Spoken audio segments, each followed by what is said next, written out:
quick. Starting a little early today just because I hate waiting.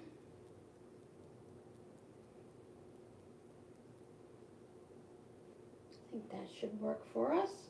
I'm stuck on a cat mouse treat toy there. There we go. Hello, hello, hello.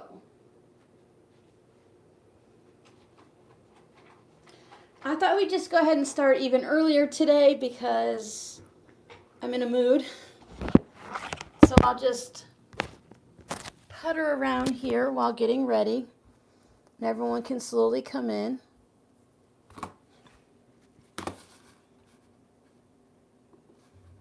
Everything all refreshed. Make sure you're on live chat versus top chat. You can see the sewing machine. We can see the table. Hi, Kathy. Oh, I cannot see the words on the screen, though. Bring you a little closer. I wish I could just make the chat larger.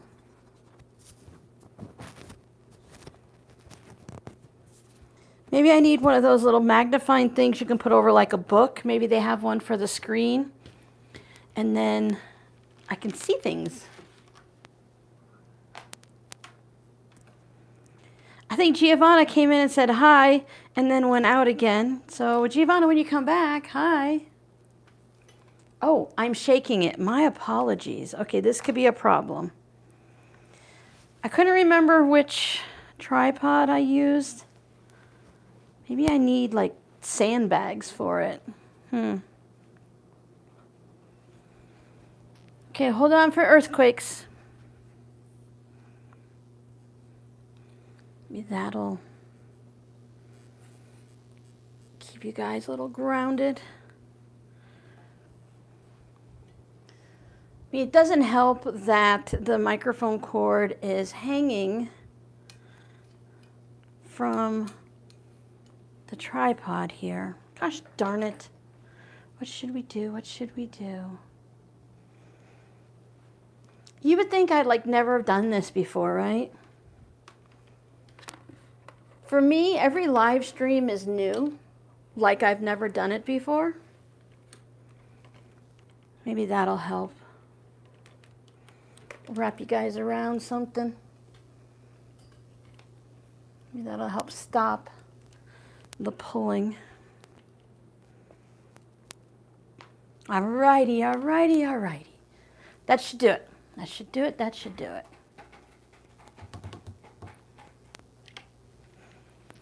I hope everyone is doing well. We're going to babble and play a little bit, but I don't want to actually start sewing until we hit 11 o'clock, just in case people don't go by notifications.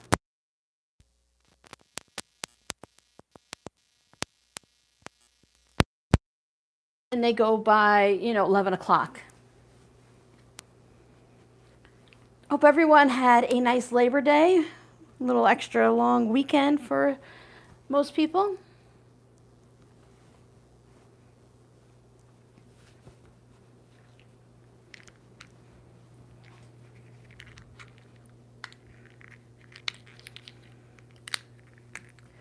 We've had 3 or 4 dust storms in the past month, so I apologize in advance for any throat clearing or allergies. It's been a little rough lately, but it's also been nice because the air actually got clean after the 3rd major storm came through with, unfortunately, a lot of flash flooding, but I didn't see it where I live.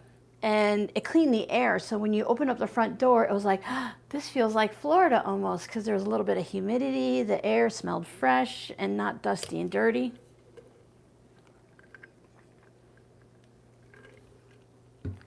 So it was nice. I just started getting things prepared. I have a Ricola throat soother, so my apologies for any weird noises I make. I'm waiting for it to get small enough so I can crunch it. I know, it defeats the purpose of it, but it's been there long enough.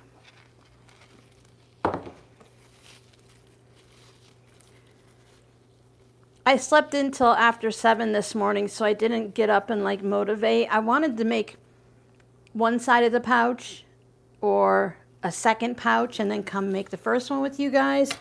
But yeah, I'm thinking we're going to use this orange zipper, but I brought extras just in case. I also have ribbon and pom-pom trims.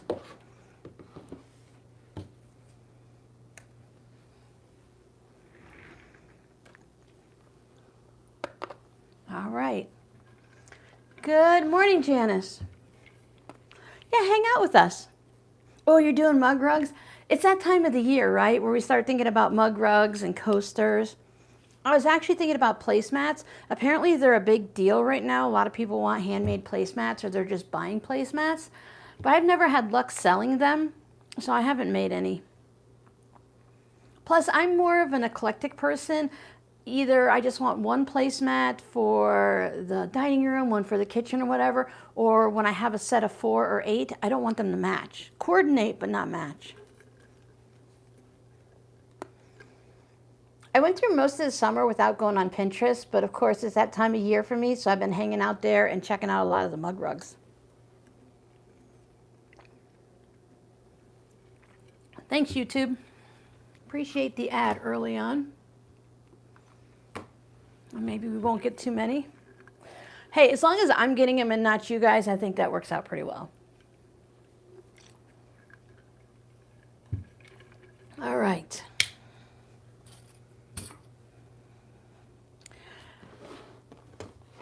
This is one of the bins that I picked up at Target. Walmart has them also. I had to get them online because my local Target is one of the clothing Targets where they have a little food section.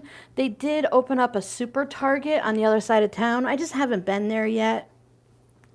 Driving in the heat on busy roads or whatever and going in and out of stores, it just doesn't appeal to me. And plus, I don't need anything. There's no point going shopping if the need is not there.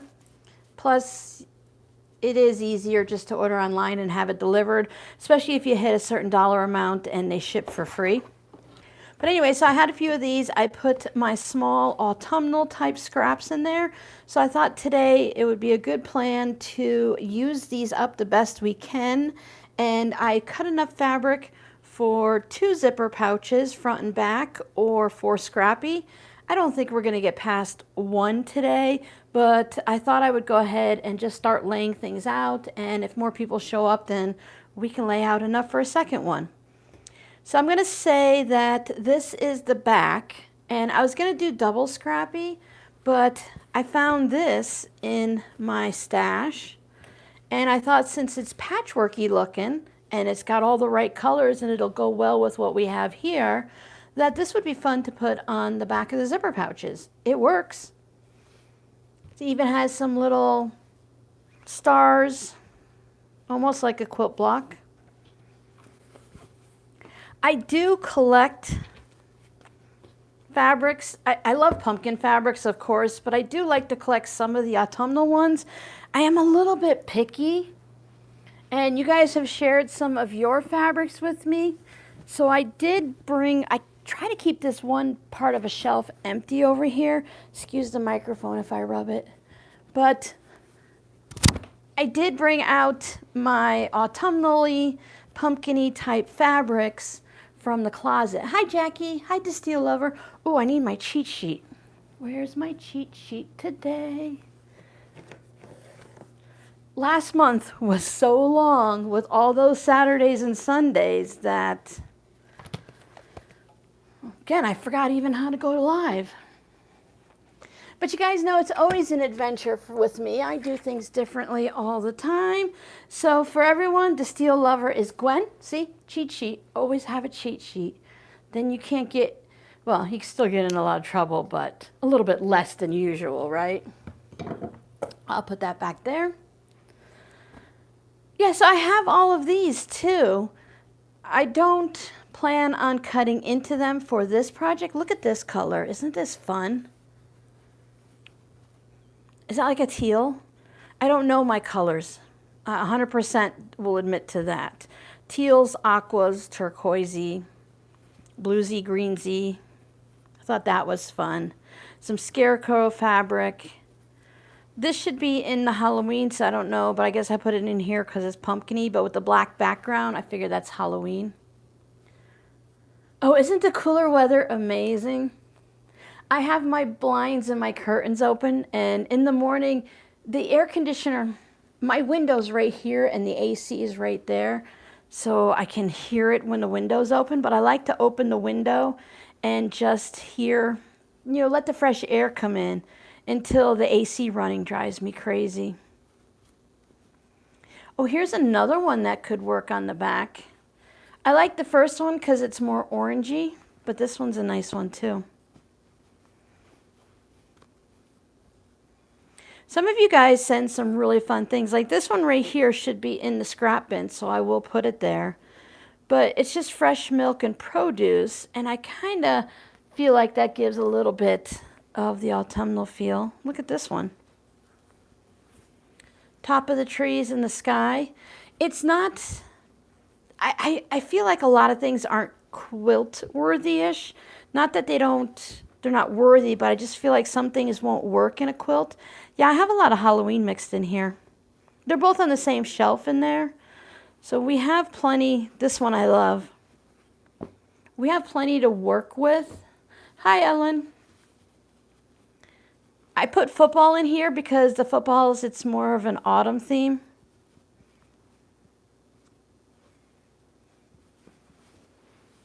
This one's fun.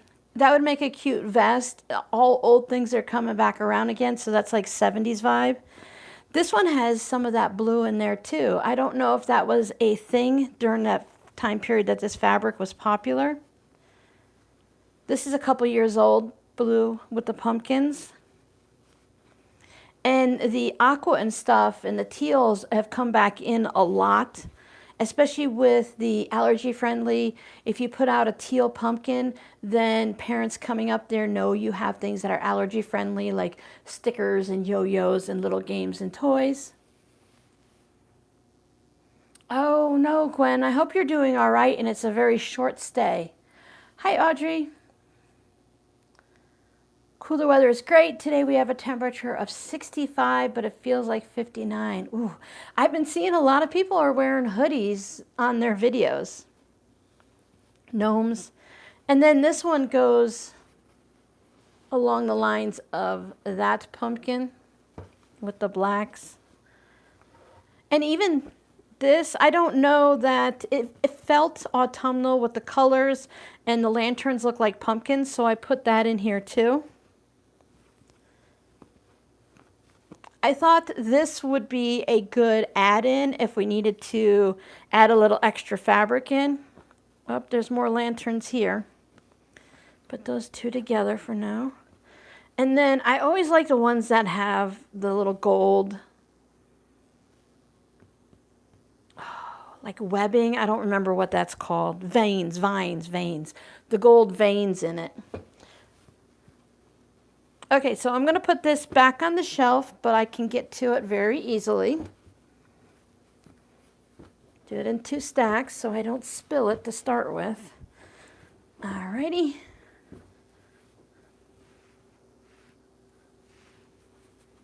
Hold on. I see something. See, it's little things like this that I want to just pull out. I want to go through all of my stash and pull out these small bits that don't fit into like the actual yardage and stuff. And I want to pull all those out and put them in separate containers so that I can work with them and just get those smaller bits off the shelves.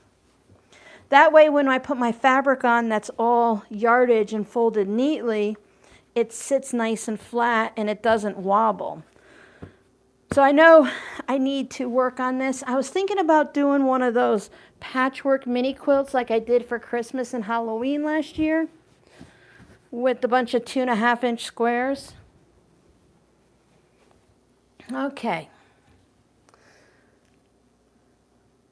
Oh, back surgery. Oh.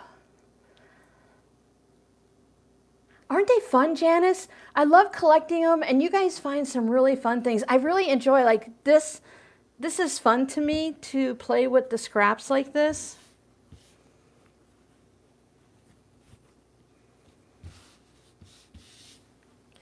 And like this. I think something like this, it's not, what are you going to do with that in like a quilt or something? Which is fine because I don't make that many quilts. But I think this would be fun to make. So maybe we can do a serious zipper pouch, at least lay it out. And then maybe something fun with, hold on, I got it. Like we have the turkeys with the colorful feathers. And there was a few other fun ones in here. And we have corn. We grew up knowing this as Indian corn. I don't know if we're allowed to say that anymore, but that's what I always knew it as. So I have all of these pieces. I think someone was making bunting with these, because I have a whole bunch of that I can see sitting here. Look at it all. It's like produce, autumn produce. And then we have different things. So there are some, I know there was a fun scarecrow in here. It's probably in there somewhere. Oh, we got more. This piece, I thought this piece was fun. So I know I'm not going to use all of this up. Here's turkey football. But I thought we could just have a little bit of fun. Maybe we'll do the fun one first. And then go from there. We can have fun in a serious one too.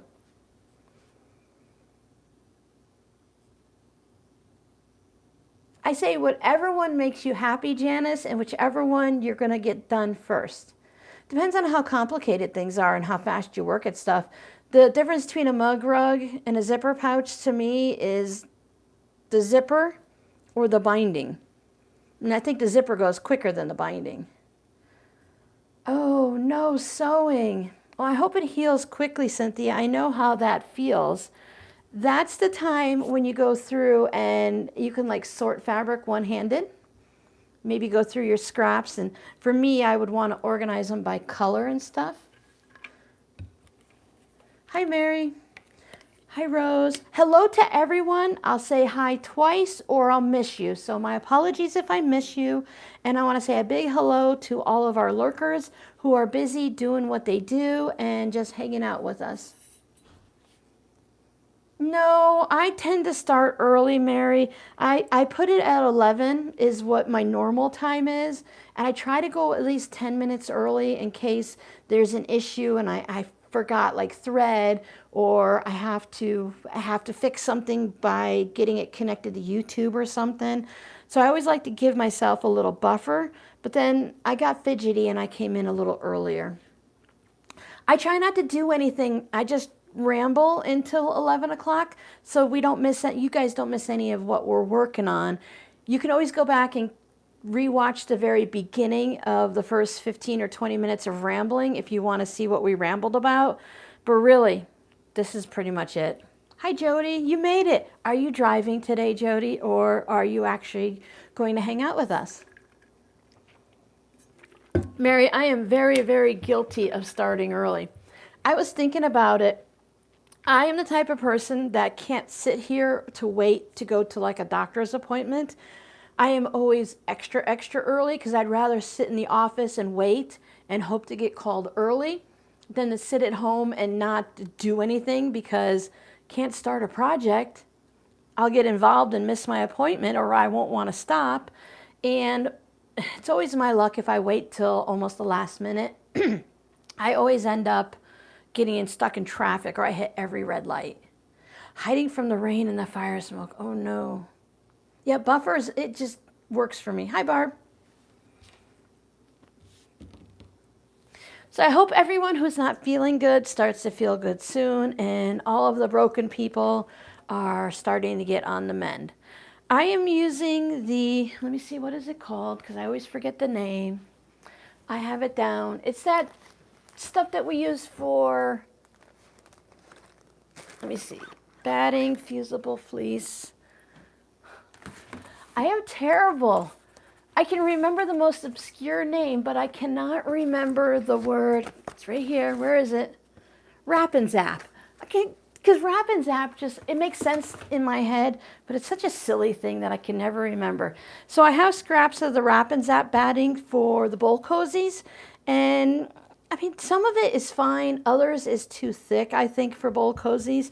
And since these fabrics are all in the brownish family, I figure this won't shadow through. I wouldn't use this for a white zipper pouch or light pink or anything like that because I wouldn't want it to shadow through. I am using an amber colored thread. This is 100% quilting cotton thread from Missouri Star. I thought that kind of goes everywhere. I'm going to do the quilt as you go, I think. But either way, this will be great to sew it together. So if something pops somewhere and you could see the stitchings for some reason, it'll kind of all blend in. Oh, thanks, Barb.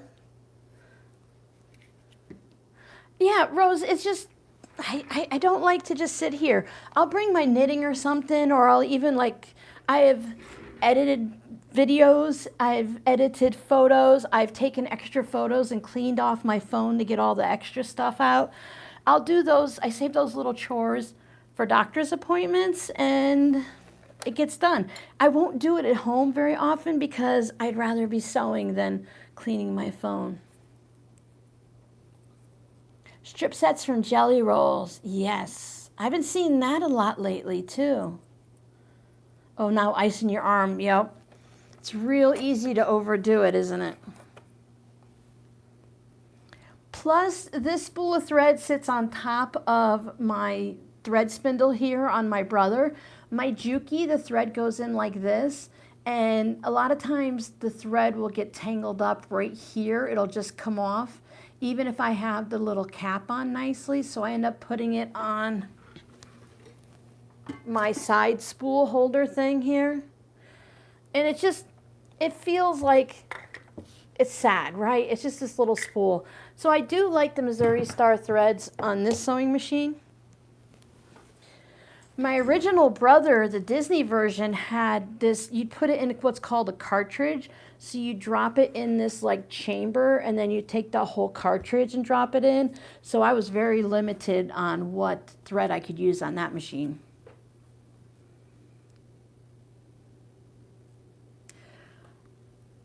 On this one, I don't know if there's a different term for it, but there's not going to be a backing on this. I do this a lot. I like to do it. You guys seem to enjoy it during live streams. And I just wanted to get back to my roots, working with the Scrappy stuff. I really enjoy this type of a thing. And these things, you guys seem to enjoy watching it, and they also sell quickly in the shop, which means I can make more because I'm not storing everything. And I'll just put 2 pieces of fabric right sides together, sew them right through the batting, and when I open them up, it's technically quilt as you go. I like to put an extra line of stitching on the folded over part of the seam. I'll show you when we get to it, but that's all I'm going to do. If I'm doing it on a tote bag, I might put a piece of just scrap fabric on the back, something that's not going to show through the lining. I've learned my lesson. If I were to use that fabric and then put like a light cream colored fabric for the lining, you can see that through. So I have to be really careful. Thanks, Jackie. I love them too, so it works out really well, right? This is just like the chaos in my brain seems to like this. Oh, by the way, I tend to put it on upside down. I think you're supposed to have the thread coming off the back of the spool, and it sits nicer. When I do it this way, it goes rattle, rattle, rattle, rattle. So we'll see. I usually put it on upside down.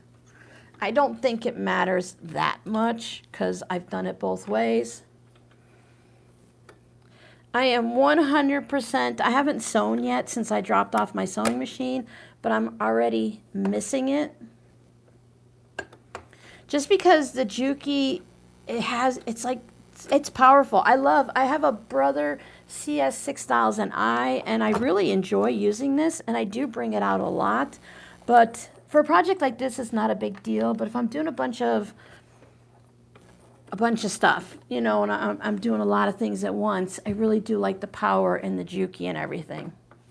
I have my new Missouri Star scissors I'm trying out again today. I know I do not like them for cutting through the zippers because it's sharper and better than Dollar Tree Walmart scissors, but it's still not as good as the Kai scissors. The Kai just goes through like a hot knife and butter. This I do have to put a little force through, but I thought I would work with them a little and see if they'll loosen up a little. They feel, to me, they feel a little tight, but they do have a good weight to them.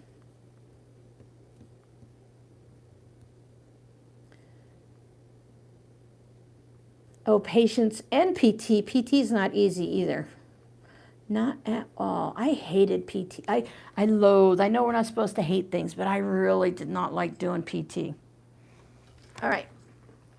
I'm going to work in a small space, but I want to bring over my iron. We'll just keep everything over here. Excuse me while I reach in front of everybody.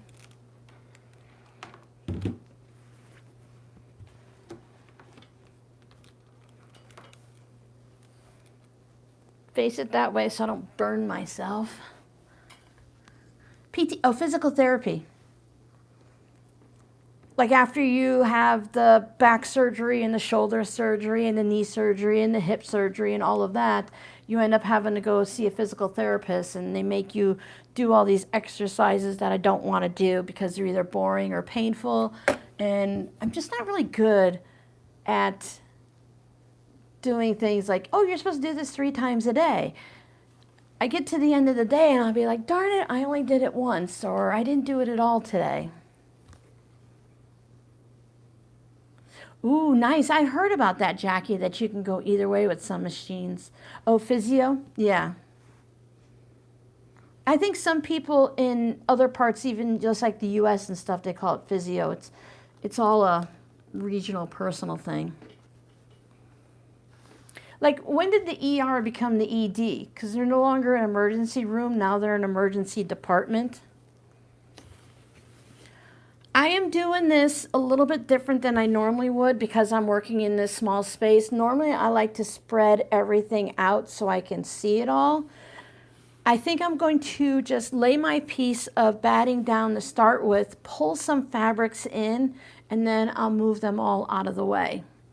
So let's see what I really, really want to work with. This pumpkin right here is too bright. I'm going to put it back in my container because I know I want to work with more of the browns. Now, a little pop is not a problem, but it's over there. If I want it, I can get it. Same thing with the trucks here. I don't know if I want the trucks. Let's pull in what I want to work with.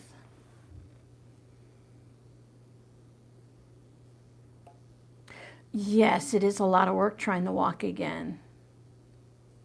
A&E in the UK, yes. Ambulance and emergency, or ambulatory and emergency or something. It's nice to go out and talk to people. I don't mind like going to physical therapy in the beginning and stuff until they always, with my shoulder, I had 3 surgeries, and even when I had the heel spurs for my feet, they just make you do some things. If it's perfectly easy for me to do and I can show you that I can do 20 reps and there's no effort to it, you know, give me something else that's a little more challenging, that's going to work my brain a little, right? So I really want to use these, but I think I want to do this on the serious one. I want to kind of have fun with this one, so I'm going to put those over there also. I think this will be nice. This can go back. When you have the bins like this, if you have things that are already pressed, I think this is like a fat quarter. Nope, it's 1/8 of a yard. I don't know how to store 1/8 of a yards. I haven't figured it out. It's probably just some way to fold it and then put it somewhere.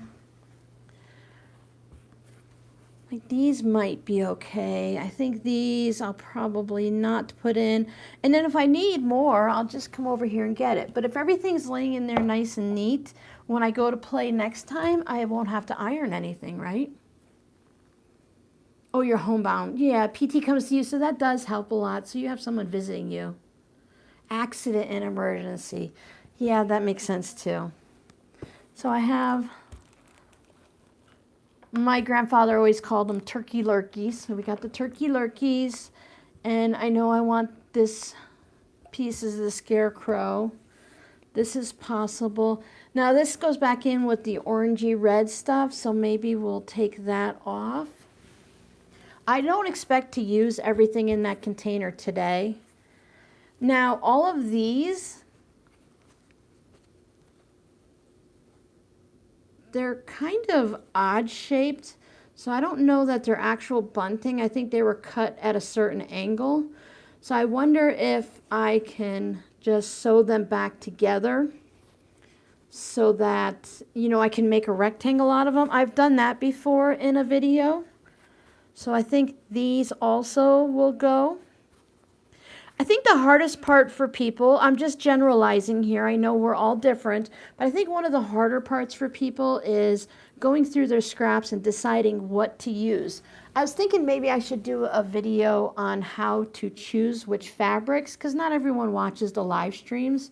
So how to choose which fabrics are going to be in your project. Now, this pumpkin is kind of nice. It doesn't go, it's not part of my theme, but you see how it's a big accent on top of everything?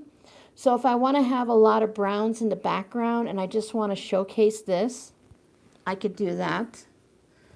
I don't think the green leaves, the brown leaves. These are nice strips and everything, and they're really good for adding to projects. Like if you need to have a strip across the top where the zipper goes, that's always good. Again, these aren't, I mean, they go because it falls into the whole theme and it can mix in with the turkey wings and this. But I'm going to set this one towards the top of the bin so that it's there.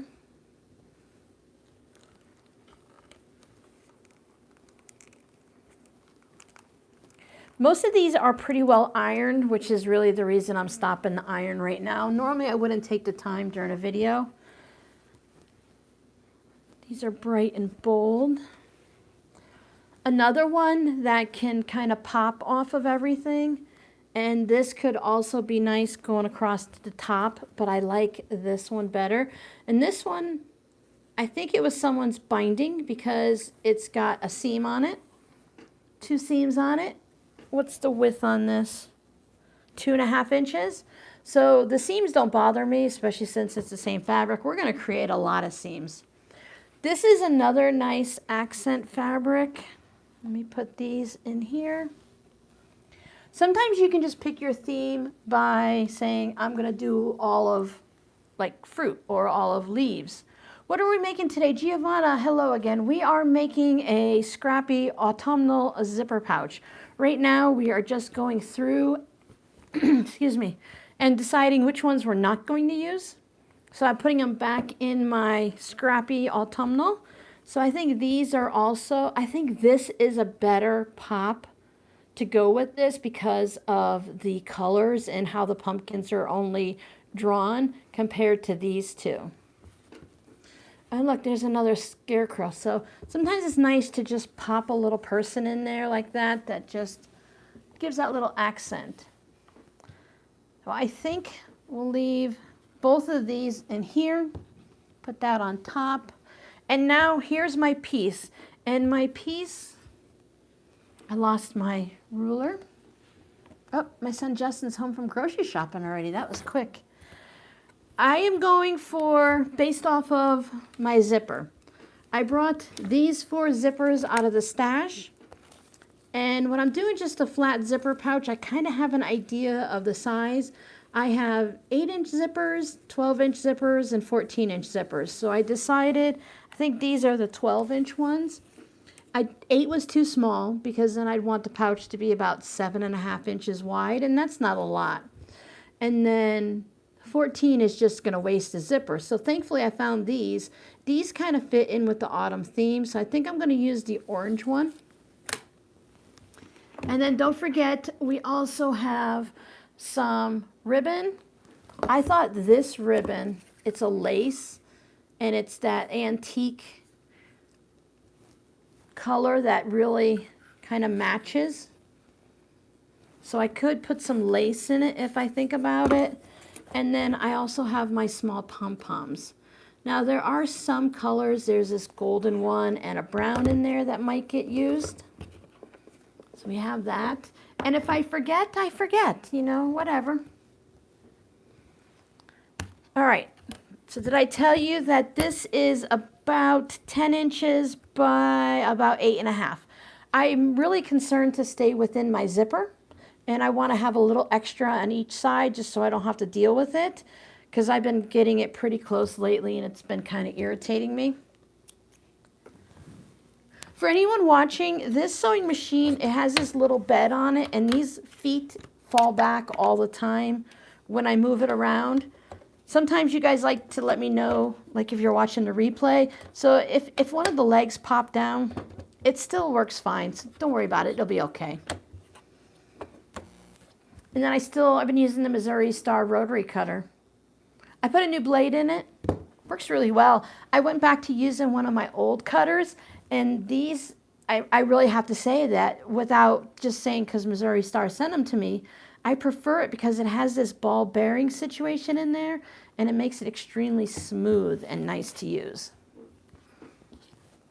All right, so let's see if we have, what would we like for our center? I'm going to work from the center out. Sometimes I work from a different section, but I thought the center out would be nice this time. And I really like this fabric. So I think I'll just keep these two up out of the way for now. And for this, I have all of these big pieces. I'm not going to need them. That's why I keep scissors here. It looks like someone cut this off of like the side of yardage, because it's a lot. It's a Joann exclusive. Sorry, anybody, but you know, Michaels and Hobby Lobby have a lot of the Joann exclusives now. Plus a lot of things you can find online. All right, do I think that this piece, based on the side of my pouch, is going to be big enough? Yeah, kind of like a log cabin, but I'm going to be really kind of crazy wonky like. So I can just put this on and be like, oh, I really like that. But then that kind of divides me. I do, Giovanna, like the way my brain works, it does tend to be some form of a log cabin. Always like a wonky log cabin, because, excuse me, I tend to, sometimes I'll just build on one side, or I'll put 3 pieces here and 2 pieces there. And I'm really into strips lately, strips and a little bit of triangles. I don't like the crumb quilting. I did it with the crumb curtain, and I learned real quick that I don't like small pieces and weird angles and stuff. I'm more of a strip person, and it doesn't have to be 2 inches all the way up. I don't mind if it's a little wonky, but I don't like tall, skinny triangles. That makes sense? Wonky works for me because if I get sidetracked and mess something up, I meant to do it that way. I like these two. So here's the whole piece I'm looking at.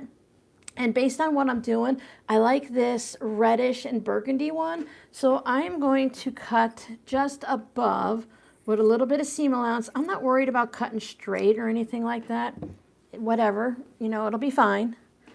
And then if you don't want to clean up a mess when you're done playing, you, just like we tell our children, clean as you go. Oh, these are 2 pieces. They're not connected. That's good. But don't take too long because you're hanging out on a live stream with all your friends, right? This was much bigger than I thought. My apologies. But I think this is really fun if you want to put like an accent across the top. Some people are doing a thing where you take the zipper and they do this thing with the fabric, and they add the fabric to the zipper so that you have, instead of this side here, you have fabric on both sides, so it looks really kind of cool. That's kind of neat too, and a good way to use up some scraps. And I have no problem cutting into yardage to get a scrap that I want. I need the iron. Can't have a big mess. Oh, you know what? I can take this and move this over here. Take these and move these over there. Don't lose the ruler. losing the ruler. All right. I am a big proponent of ironing it as you go and ironing your fabric before you put, oh look, I kind of like that. Just threw it down. Work smarter, not harder. Exactly. If I were making a whole bunch of crumb blocks or scrappy blocks, I would just be a mess because I'd be pulling from it and then putting the smaller pieces over there so I can use them.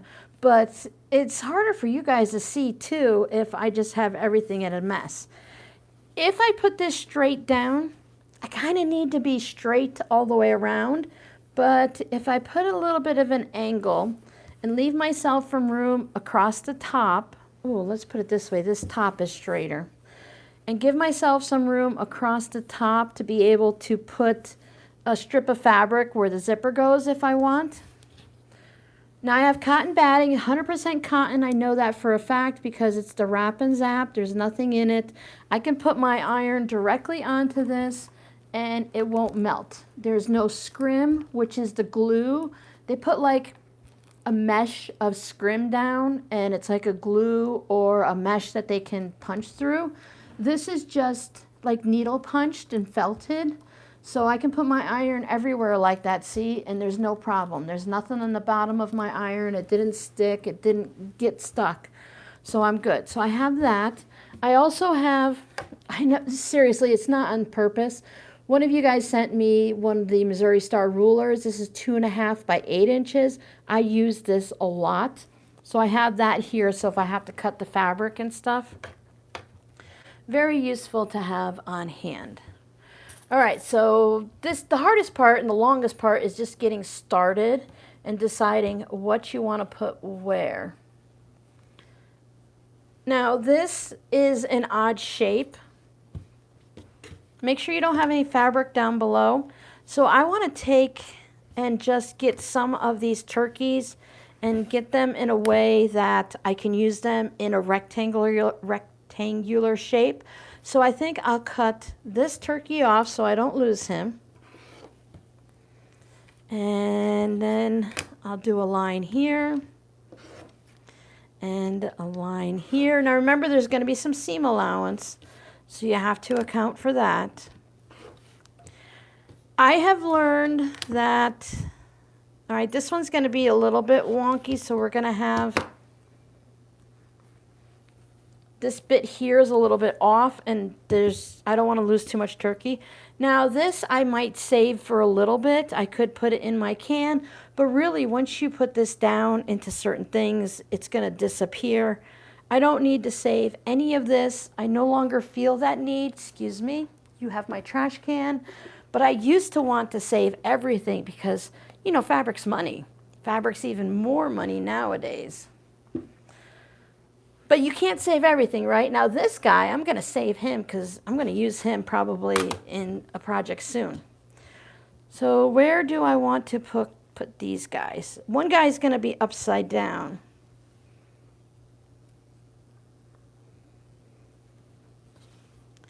So I have 2 straight lines here. I'll just line that up. Having the strips and rectangular-ish type things, it makes it easy. If you have 2 straight lines to sew, good. I have my machine set at 1/4 inch. I think this machine, it does better at a 3.0, but I have it at 2.5. Whoops, be careful. That happens a lot. I like the Juki because it allows me to go 2.2, 2.4, 2.6. This machine doesn't do it, but I'm not complaining, just stating that your stitch length is really kind of what you want to do. I'm reading comments.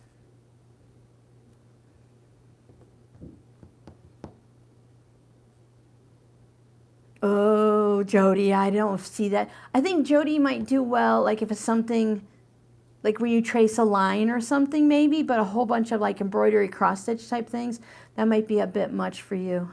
Hi, Yvette Marie. Welcome, welcome. You're still apartment hunting?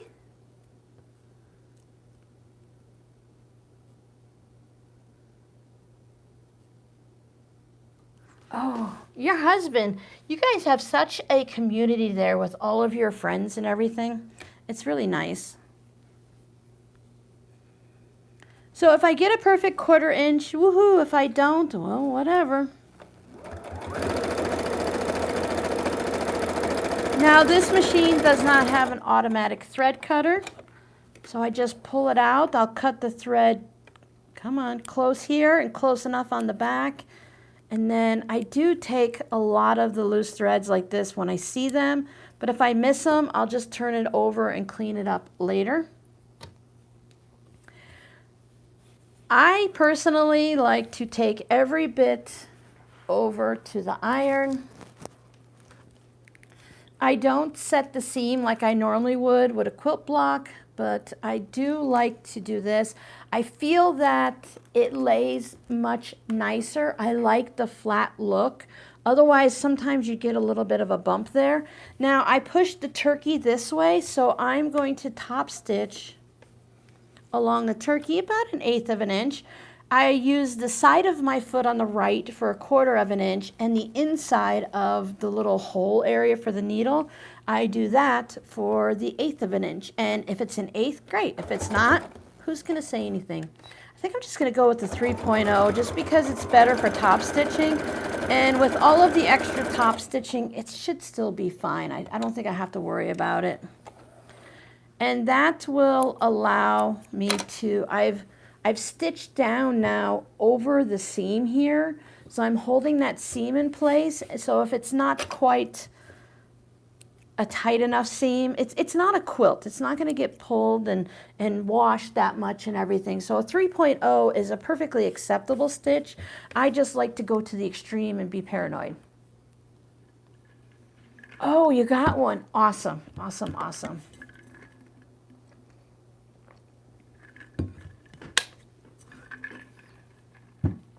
Jody, I've been having fun with those stupid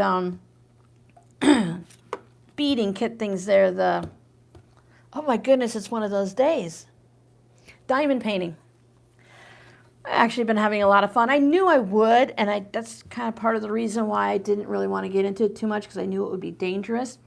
See, I have a dark and a light. I think it would be fun. Do I want to have maybe this go across? Ooh, that might be fun to have this go across the top. I would have to sew pieces together, and I just want to make sure that I'm not putting another red one right there. So this is actually next in line. So I could sew these to go across the top. So I'm going to go ahead and sew those right now. You should do a live with suggestions on what to do when you're laid up. Yeah. Well, here we go right now. Yeah, I'm quilting it, so 3.0 is fine. I do a 2.0 with my quilt blocks because I just want to make sure everything's held together. Again, paranoia on, basics or whatever. But I see a lot of people talk about doing a 3.0 stitch for quilting. So my sewing machine, the Juki, goes, when you hit the quilting button, it goes right to a 2.0. Oh, look, that's a salvage. I always figure, well, if my machine does it, then 2.0 must be for quilting. I consider this fun. It's 3/4 of an inch by 2 3/4. I will put this in my milk can, and then I'll make a decision later on if it's something I'm going to use or not. I'm not 100% sure that that's an option that I want, but I'll put it over there just in case. Yeah, so if anyone has any suggestions for people that have to limit use of their arms, or they can only quilt craft. Oh, is that another salvage? Whatever. This is looks like the salvage side that has. Don't do whatever, Robin. Do it right. It has a bunch of holes in it, and I don't mind that because it feels like it's still sturdy enough. But let's be proper. I don't even know if it's proper, right? Really, we can do whatever we want. This is the do whatever works for you channel, but I mean, the reality is I would probably have left it if you guys weren't here with me and I didn't say it out loud. Oh, 1.8, wow. I like the 2.0 because it feels very secure, like when I'm stitching the zipper in. And I know it's so many stitches per inch, and that would have to be the same on every machine. But I feel like on this machine, a 2.0 is more like a 1.8 or a 1.6 or something like that. It feels very short. Maybe it's just because it sews slower. Okay, so now that's done and ready for when I need it. I put that over there out of the way, and I'm gonna have the thought that at some point, whoops, I don't want a marker, that I need to stop just past this red line. Normally I would use a friction marker, but I'm ironing it and everything, so that's not gonna work. And that's just gonna remind me that I have a big piece that I wanna put on top. So now maybe I'll put a piece down here. You stay over there, don't get lost. This brown would be good on the bottom, but the way I have, can you guys see? Maybe we'll do that. The turkey's head is down there, so I don't want him to go, he's gonna already go a little bit into the bottom of the bag, so I don't wanna really like get rid of his head completely. So I think I'll put this piece on. Do I like that? Oh, what do I like better?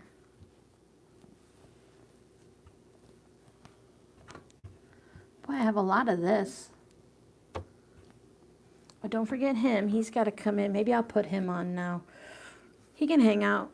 Oh, look, he's almost a perfect length. If I put him on right here,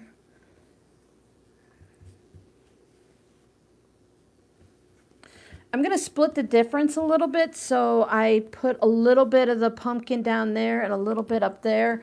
That way he doesn't, I don't have to cut off a chunk on either side. I'll just take, I mean, we're talking 1/8 of an inch on each side here. When you're working with something like this, for me, I find it's just small bits, not big bits. Now, another way you can do this too, if you don't want to leave the machine, needle down, cut my thread, and then I'll come back and cut the back threads later. And then you can just take this and finger press it.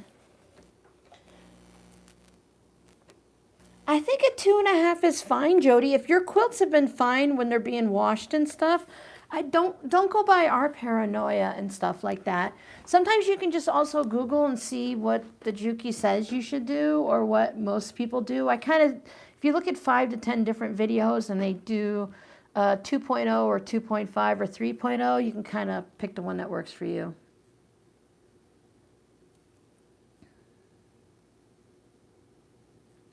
.8 is what I use for like paper piecing, so, but really, it's whatever works for you. I just don't want to have to seam rip on a 1.8.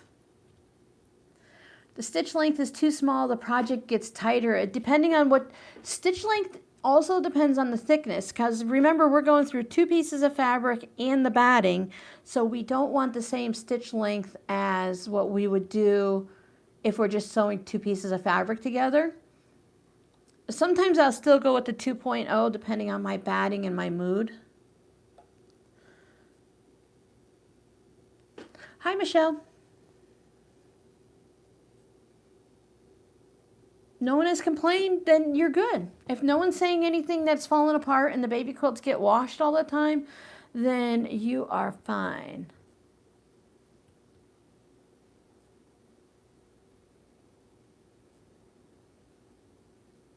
Oh, a diagonal seam, that does make a difference too. There's so many things to think about, right?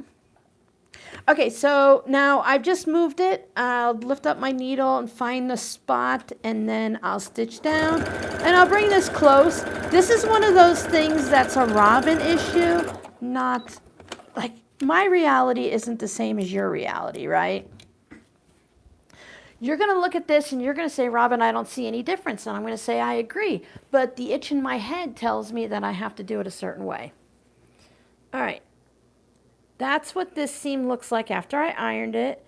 And that's what that seam looks like when I didn't iron it. See how it has a little bit of puckers here or there? All right, let's see. Can we make the puckers go away? If you're doing something that's not 100% cotton, I know a lot of people like polyester batting and stuff, put a presser cloth down. You can even take the fabric that you're working with. I usually go from the back and use that. Look, I ironed my fabric at the same time. I'm so fancy. And to anyone's eye, the puckers are gone, but I can see that. Now, this is coming from the person that also just told you that if you guys weren't with me, I would have left the salvage in the project. So, whatever works for you is fine. Don't go by me because I'm just living my life over here and making things up as I go. Really, that's the biggest thing is my project going to stay together and is it going to be useful? After that, does it really matter much? Whatever works for you. Now, I have a 3/8 inch seam allowance all the way around. I'm not boxing my corners. So if I were to take this scarecrow and put him down over here, I'm going to lose him in the seam allowance. So I need to be careful about that. So maybe he might want to, I don't care if he goes sideways, but he can hang out over here. But I'm not going to actually use him in this project, so it's fine. I do want something to go across the bottom. And I'm trying to behave and not, oh look, this matches. I'm trying to behave and not go to my yardage and bring more in. That's not the point of this process here. I have 100% permission to go into my yardage, but my challenge for myself personally today is to use what I had in that plastic bucket and not go for anything else except for lining fabric, and then I have the backing fabric.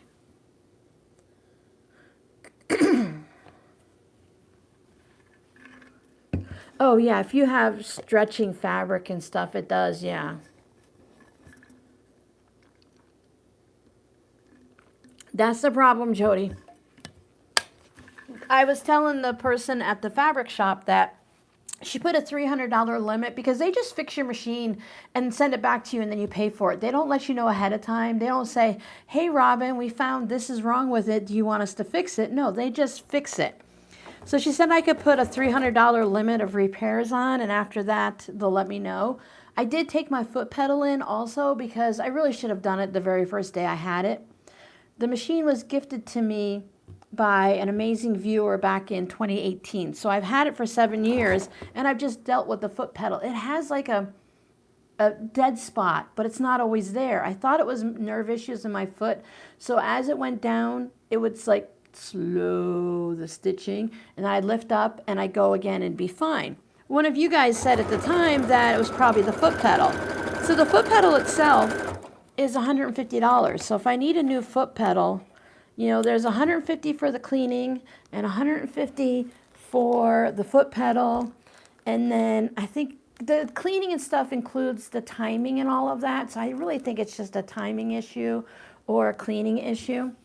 But I was telling them the machine was on sale for $1,000 a couple months ago, but it's back up to $1,500. It was a $2,000 machine in 2018. I would be willing to pay into my business and my sanity. If I had to buy a new one, I would buy, here's the point of the story, I would buy the exact same machine again. Because like Jody, I don't want to learn a new machine, and I love my Juki, so I'm fine with I would have another one. You hardly ever use the foot pedal? I learned what a foot pedal, so I use the foot pedal.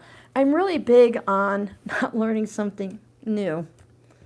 If forced to, I will, but I really kind of just like to do, it works for me, right? I know there's better things out there, but if it works for me, again, it can be saved. We'll see. I like to save things and then make decisions later. Okay, I'm enjoying this going diagonal, and then I did go past my line, so my whole thought of this now it might be changed. That might be for another pouch, because here is the line, and it would go through my scarecrow's head, and I'm going to lose that bird anyway. Whatever. I have this. I can put this over here. I need, because of this angle here, I need to make sure that whatever I put over here is big enough to cover up that angle and my zipper pouch. I 100% believe in the start button like that, and I think that's a great feature because people who have broken their foot or whatever, you know, some people end up having to have their leg amputated or your foot or whatever. I think it's a great opportunity if you don't have use of your lower half for whatever reason to have that start button there. It keeps everyone still crafting. Making a couple mug rugs today for your friend's birthday. She likes these colors. Oh, yeah. Jody, I think you would really benefit from sorting by color because so many of the things you do end up being by color. Okay, so I'm going to put this on here, and I'll just angle it to where I can see that I'm covering up all of the bits. And I might even do a scant 1/4 of an inch just to make sure I don't lose too much of my turkey. Yeah, the foot pedal allows me to work on my speed because it's like driving a car, so I can handle that. The button having to go from my head to my finger to stop it, I would sew right through fingers. Yeah, it would be dangerous for me.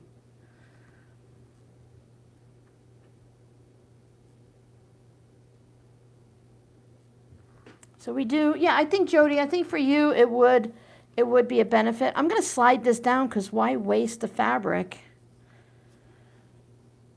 I can just cut it off. And because I'm going to top stitch again, I always forget to top stitch. You can go back and top stitch. It's not a big deal. By top stitching afterwards, I'm also going to encase that seam and seal it up more so that it's double protected. At least that's how I feel. Now, even after this quilt as you go process, if you don't top stitch along on your stitch lines, your seams here, you can always go back afterwards and quilt the entire thing if that's what you want to do. I moved the batting back. I think that's too small. I'll use my scissors.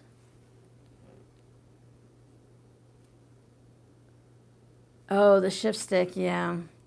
We had a stick and everything. I can do that.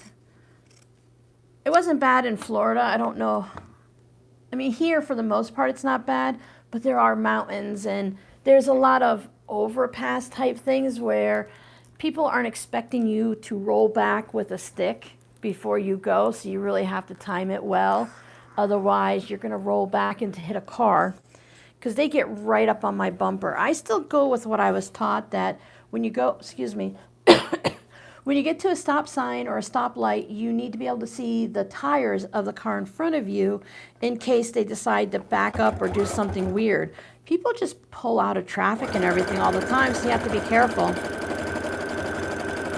But the people behind me aren't as courteous. And now I'm going to come back and do this one so I don't forget. And I haven't been checking to make sure there's no loose fabric on the back, so nope, we're good. Now, just so I can see what I'm doing, I like to keep the outer bits of the batting clean so that I'm filling it up where I need to and not any extra. These are big pieces. They can be used. I don't mind repeating fabrics. I think it keeps it kind of cohesive, but if I have enough fabrics to keep only new ones in there, I can do that. Now, I can still, if I want, I can add the diagonal piece. I can even take one of these extra pieces and kind of match it up and put it up there to have enough fabric to cover that whole corner, but I've given up on that idea. I'm moving on. The knee lift is a really nice idea. I'm just not situated for that. You're an expert on hills? Yeah.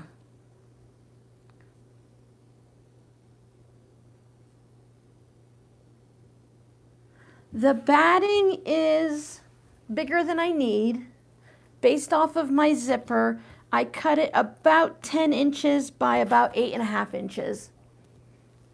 Because I don't need to put anything specific in. I know about this size makes it fun for me to sew things. So I know it's a good size for me. So I have more turkeys that I can put up at the top here if I want. So let me give this some ironing. I want to try to put large triangles down at the bottom here because that's seam allowance wise, a good wide strip would be nice, which that is not. But again, I could sew 2 of these strips together to make it wider if I wanted to, but it's also fun to put a narrow strip of something through there. Like maybe I do want to highlight this a little bit, so you can just test it out. Do you like the way that looks? You know, is that something you like? Maybe you want to bring in another fabric. If you have more of this, you can put a strip down there. A strip of checkered fabric works really well. I like to do dark on the bottom and light on the top. I could fill this top up with turkey butts. Are those turkey? What am I looking at? That's a turkey butt. Those are his feet and his head. We gotta have turkey butts. 100% we need turkey butts on here. So I think what I need to do is bring in the big ruler, and I need to do like this.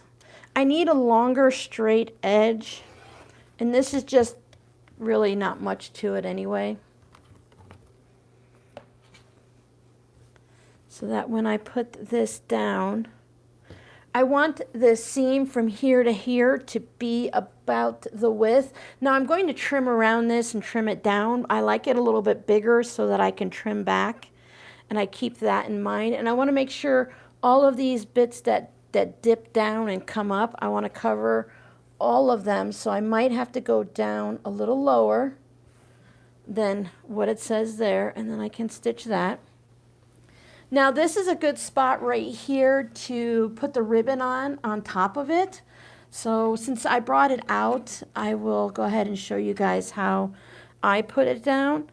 And make sure, if you're a little bit short, as long as the dip down fabric is within your seam allowance, it's going to be fine. It doesn't have to match up perfectly. Really hope I don't have fabric on the back. I get too excited to do things that oh, we're good. I never check.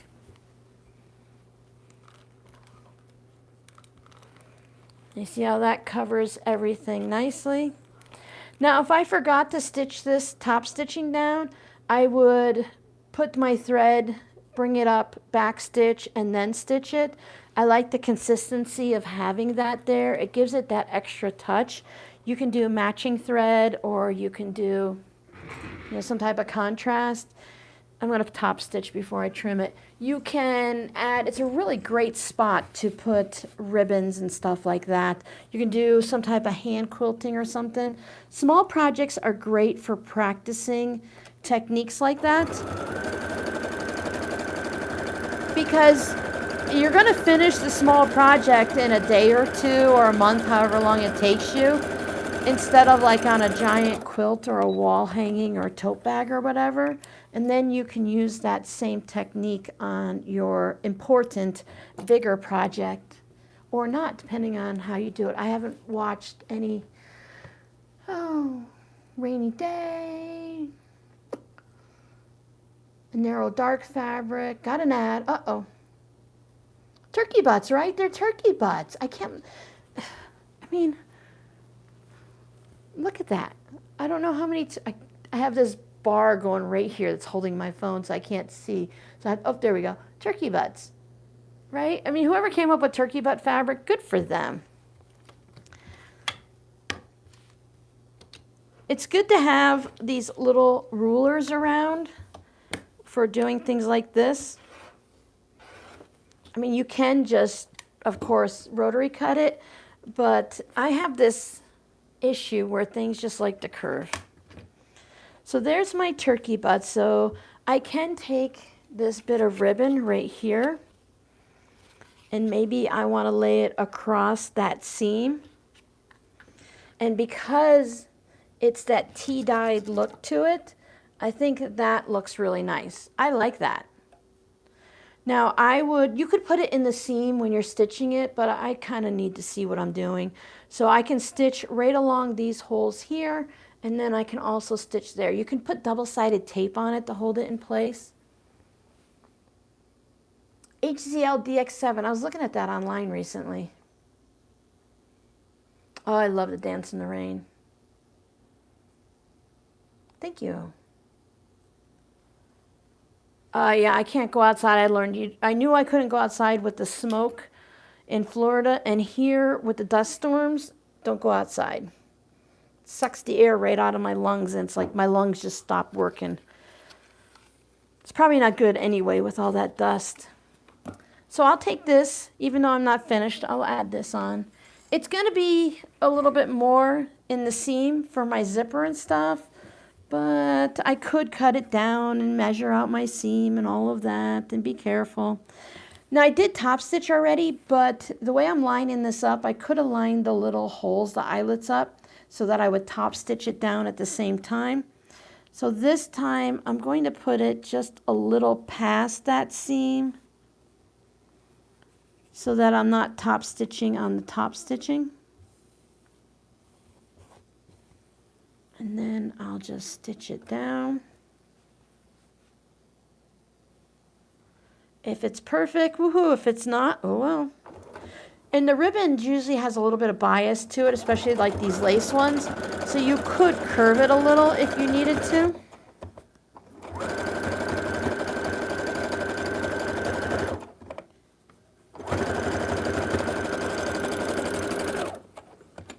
And then I'll just spin right around and do it again. I can't see. There we go. I had to move my needle to the center so that I could see versus a 1/4 inch. This machine doesn't have a set 1/4 inch. You just move the needle over a bunch, which is a nice feature too. And like that. Remember to move the needle back. 5.5 for me. I put the ruler right up underneath here to see where the needle and the side of the foot goes, because I like using the side of the foot as the guide. See, I think that works perfectly for this pouch.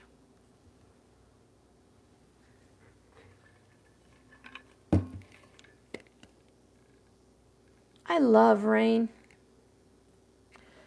My problem is in this house, none of us can hear the rain. The only time I can hear the rain is if I go into the water closet where the toilet closet room is. There's a vent above it, so I hear the rain hitting the metal vent. Then I look out the window and see, oh, look, it's raining. Even when it was downpouring, you can't hear it. Okay, so now I need something down at the bottom. I'm not going to, but on the bottom one, if I wanted to, I could add another ribbon, or I could add the pom-poms. But I really just like the simplicity of this ribbon. And it's stitched down really well, top and bottom. Just double check. You don't need a tight stitch for this. A longer stitch is fine. I stitched over the eyelets. I hit most of them. Really, unless you do what I just did and you really put your face in there, you're not going to see anything. So now I need to figure out what I want for the bottom. I really, really want to go into my stash and get something new, but again, I'm not going to. Now, I do give myself permission to go into my rainbow scraps. If I wanted to find a strip of brown to put down there, I do give myself permission to go into the brown scraps. I like these leaves. I think I will just sew these two together to make them wide enough to fit the whole bottom like that. So that means I'll need this piece here. See, I'm very, very exact in what I do. I measure everything really carefully, and I make sure that everything is going to line up nicely. Make all of your really, really scientific mathematical measurements, right? Sarcasm. Hi, Amanda. Fall is fun. Thanks, Giovanna. Giovanna, did you watch Wednesday's video? I think that was a video that I mentioned your name.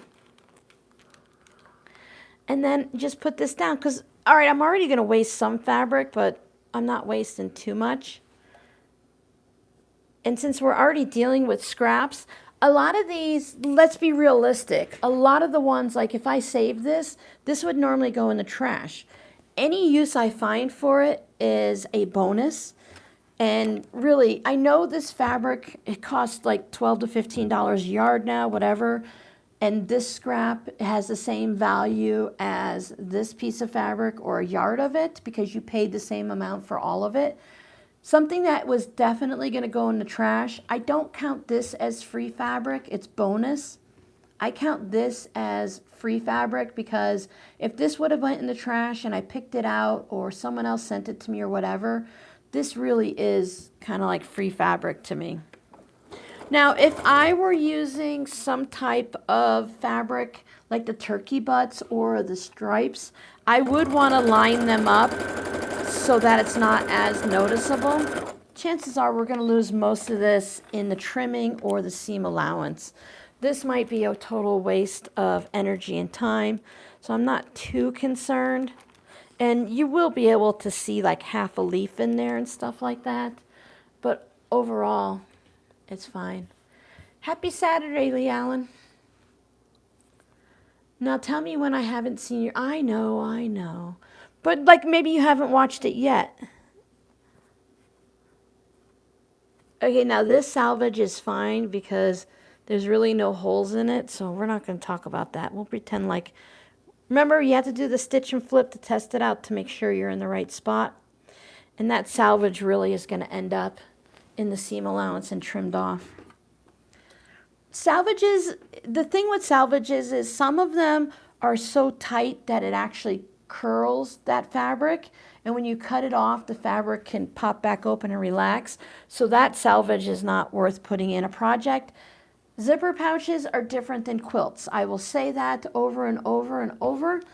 Zipper pouches and pillows and stuff like that, I feel like they don't have to follow the same exact rules. Especially if you crazy quilt something and you put like a lot of quilting in it. It's going to keep it from things. It's not going to fall apart, right? Salvages seem to last forever. It's just whether or not it's too tight or too loosely, whoops, I got scared for a second, or too loosely woven is whether or not it really matters.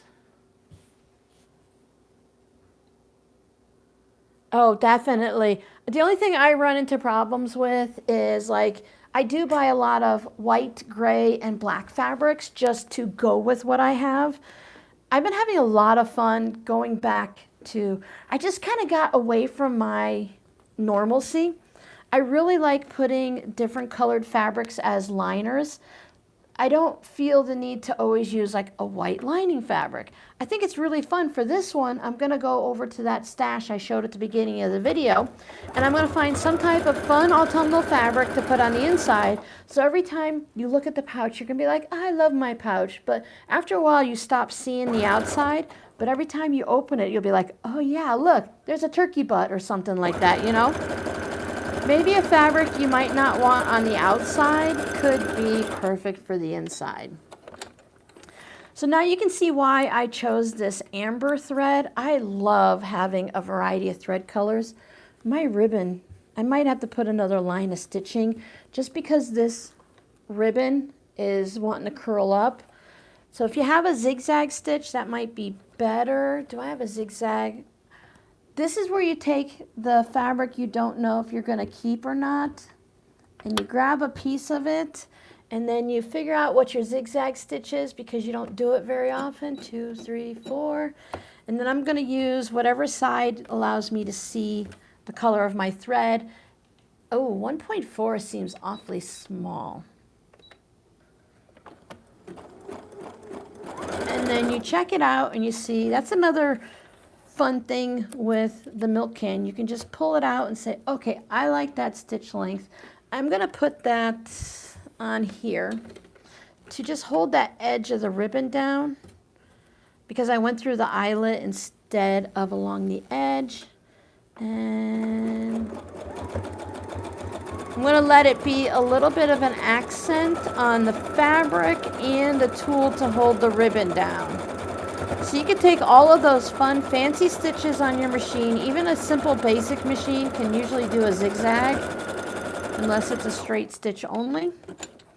Add that on, and since it's a matching thread, I can see it if I, oh look, I can see the zigzag stitch, but really, if your eyesight's as bad as mine, you can't see it anyway. All right, back to this side. Now, even though I'm going to trim this pouch up, I still want to take these bits off, just so I know where the batting is.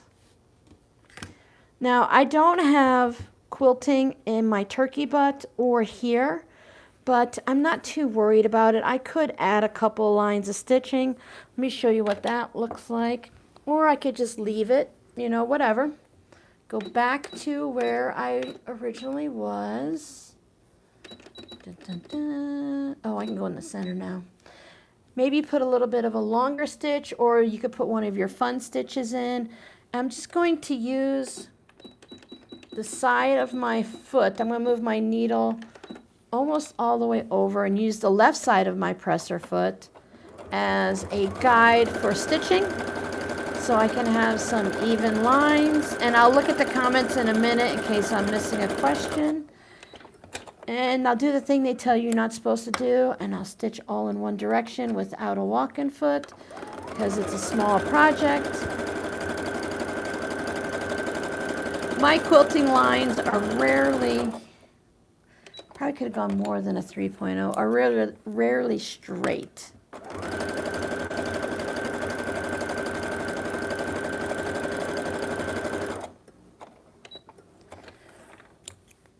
Now remember, there's going to be a seam allowance on the top, and I'll top stitch my zipper down, so I won't go fully. I'll do one more line, and that should be enough. The throat plate here is, yeah, that's what I thought, about 5 inches. I think my Juki's like 8 or 9. So if I could have just spun it around, but then I wouldn't be able to use the left side of my presser foot. And it'd have been harder. So let me put one right here too.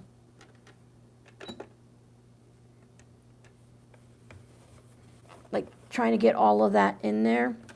There's a seam here, so I'll top stitch it just for fun. And just to hold that big triangle in place because we don't want that flopping. Now you can look at this and say, I have a lot of quilting there and none there, so maybe I'll put some quilting down there. Oh, isn't that glow-in-the-dark fabric fun, Giovanna? Oh, I love that. I'm very pleased.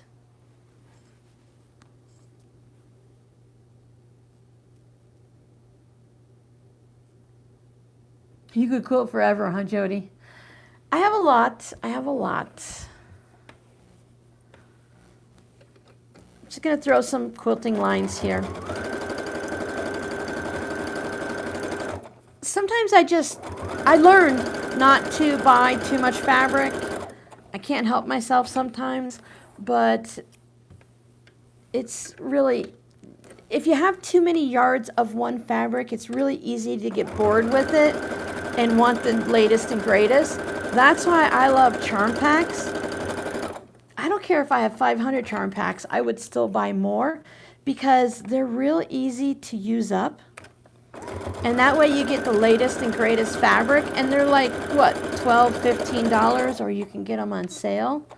And you can have all of the fun stuff without having to store yards of fabric that you might not use. Look, we're done.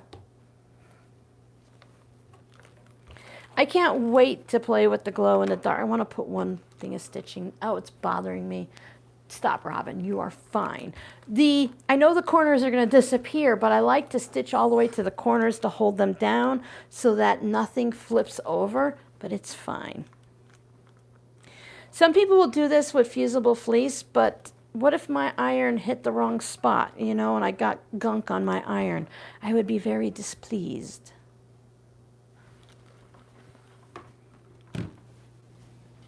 Whoa, I forgot I'm on a leash. Just moving stuff so I can put the iron out of the way. All right, so this stuff is all leftover still. I need to find a new project for it. I think I'll put that in my milk can. I could easily take things like this, the scarecrow, and put it in like fabric postcards or coasters. You can do the same process for coasters.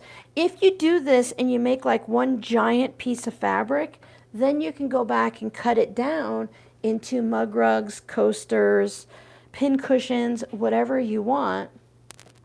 Now, we didn't get rid of our fabric. We still have a ton because I only made one project. This is not a lot, right? We didn't do a lot to use it up. But we had a fun little afternoon. We spent an hour or so together. We made something fun. Yeah, that's the top.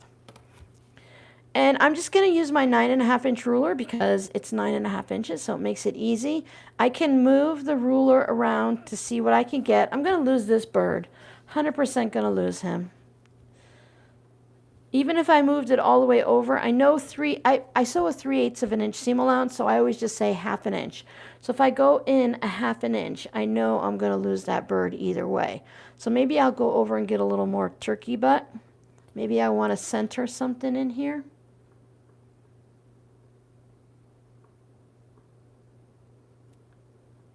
Oh yeah, I'm going to do something with patchwork. Sometimes with the fabric Giovanna though, it needs like light in order for it to like recharge. You also need to look down here. I can't see because of the lights ahead. You want to see what's down here that you're going to cut off, and you're still going to have that seam allowance. And by cutting around so that it's only batting, every piece that I'm looking at has batting underneath it. So I know when I put my ruler down, don't forget to stay hydrated, that whatever I cut out is going to work. Hi, Denise.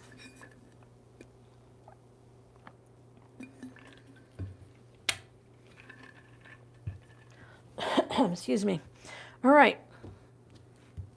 Remember my little lace ribbon's going to be wherever anyway. Sometimes you just have to go, stop it. Giovanna says, stop being so fussy. I'd like to see what Giovanna does in her house, though, and if she gets fussy. It looks like I'm going to go about 9.5 by 8, and I'm going to have a squarish. I have that seam that I'm just looking at. I'm going to try to go down here. My piece is crooked. If you start out with crooked batting, you're going to end up having, you know, your project won't be crooked, but when you're trimming it, you're going to have to deal with crookedness.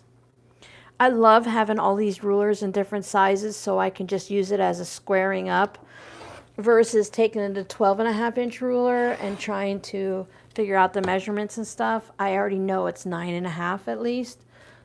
I definitely do that. So these are milk can ones.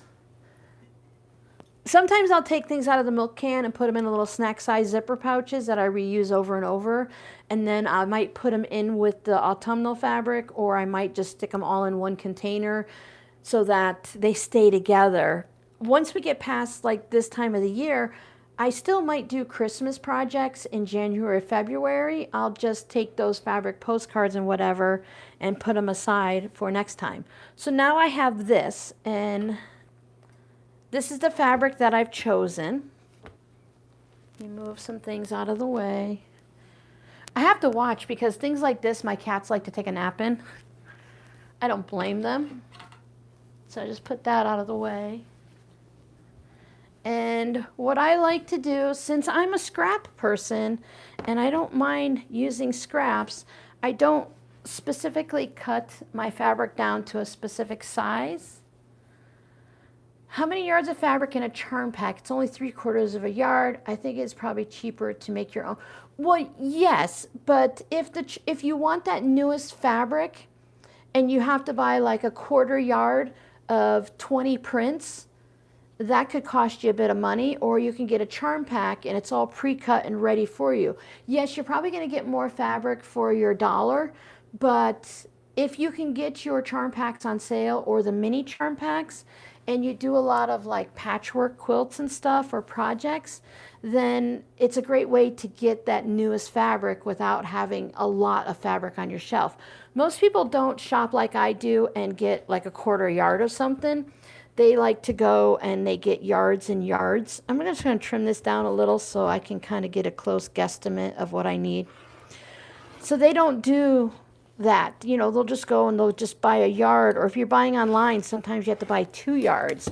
So if you're buying 2 yards of 10 or 20 different fabrics, that cost is going to add up. So it all depends on what you make, how you do things. All right, so this salvage doesn't have anything fun on it, but I am going to just cut from the back so that this salvage, it doesn't have any writing or anything on it. So I like to put everything out of the way so we don't cut our new piece. I like to put this piece down, and you can kind of see what you're going to get if you want to do it that way. Like there's a barn on here and a sunflower. You don't want to put it this way because then everything will be upside down. So I'm just going to go like this, and it's kind of patchworky, so I'll follow that line. And then, again, it's patchworky, so I'm going to go all the way over to here. If I was being very precise, I would take this over to the ironing station and make sure it's nice and ironed. For those of you guys who haven't been here with me much, or you didn't see the way I do fabric, I like to put my ruler, this is a 6" by 24" ruler. I put it into my yardage as it comes off the bolt, and I take it and I fold it like this. It's already folded at the beginning, I know, that's kind of crazy. Now, because I did cut that piece out, normally what I like to do is I would take this. If this was like purple fabric, I would trim it straight across here along the patchwork, and then I would put this piece in my scraps and keep what's on the bolt or my folded piece here. I would want it to stay nice and neat. But since this is a lot of yardage still, it looks like it's a couple yards maybe, and it's a specialty fabric, I usually just leave it on. Sometimes I want to have all fabric on the outside, so I will take it like this and then fold it back up so that when I put it on the shelf, all of my fabric sits on the shelf like this. I can see basically what the fabric is. I can kind of look for it. I put my arm in, pull it out. When I'm done with it, I put it on the top of the stack, and then it works out really well. All right, so that's that. And that's this. I've tried a lot of different ways, and it's a different way for everyone. I tried wrapping it around the cardstock, the comic book board stuff. That's how I ended up using the comic book board for my fabric postcards, because I tried it for my fabric. It didn't work for me, and then to make mini bolts. So then I just used what was in the house, and I liked it, and I just kept using it. Oh, I didn't remember that was there. I was wondering why it was weird to iron. I like to keep pre-cuts on hand for the days when I want to sew without, yeah. For me, I've been using a lot of pre-cuts for different things like in the shop. I'm going to be using some, I did buy, I found one. Are you right here? Yes. I ordered from this Etsy shop. I bought 2 charm packs and I had to talk to them because they only sent me one. But I bought this Fabulous because it had all of these ghosts and the fun things. And I thought that would be fun to use for different project bags and stuff. So I bought 2 of those charm packs.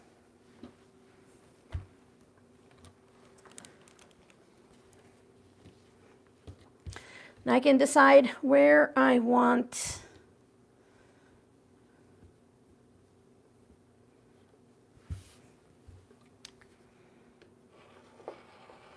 now I know I'm just creating more scraps. It does not make any sense, right? But that, I already moved the bin out of the way, so that'll go in the bin. Now this, I will trim it down because I do need to do some quilting on this. It's small enough, I don't feel that I need to spray baste it on, but I could. And there's no point of quilting things that don't have batting, right? I like to keep it close to the final size, but I do want some room in case the quilting, if I do too much, it might bring it in, right? Yeah, I thought this would be fun for the back. It works well, right? I like this original Wizard of Oz that's been remade with color. That's kind of what it reminds me of. So it has this Technicolor or whatever look to it. And then I find my Hera marker.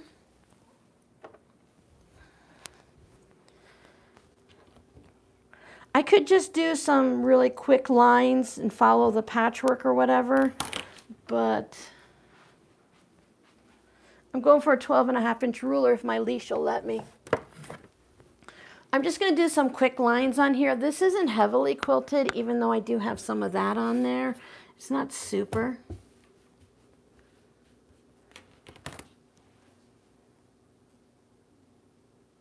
Yeah, Giovanna, I feel like you're not super fussy, but you're a little fussy, and yeah. Getting older is not easy, is it, Denise? Carpal tunnel, yeah.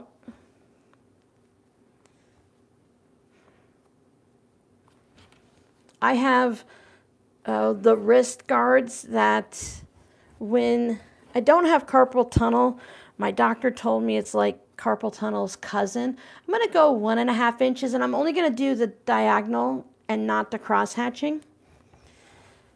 So it's a different location than the carpal tunnel, but my hands go numb and they feel stiff and swollen. So when it gets like that, I just wear those wrist guard things to sleep in for a few days, and then I'm good.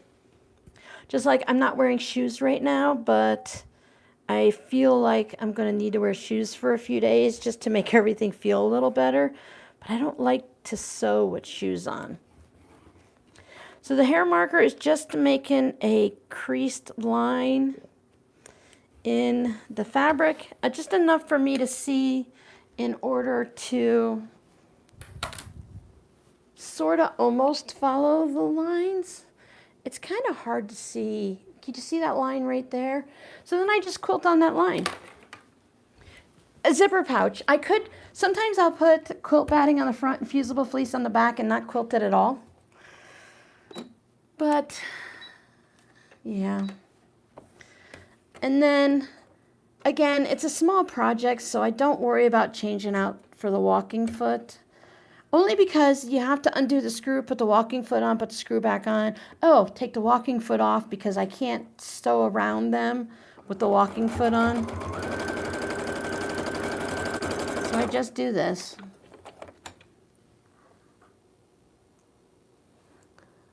You're just wired or weird? Weird, I would go with, right? Yeah, Miss Perfect. I don't know.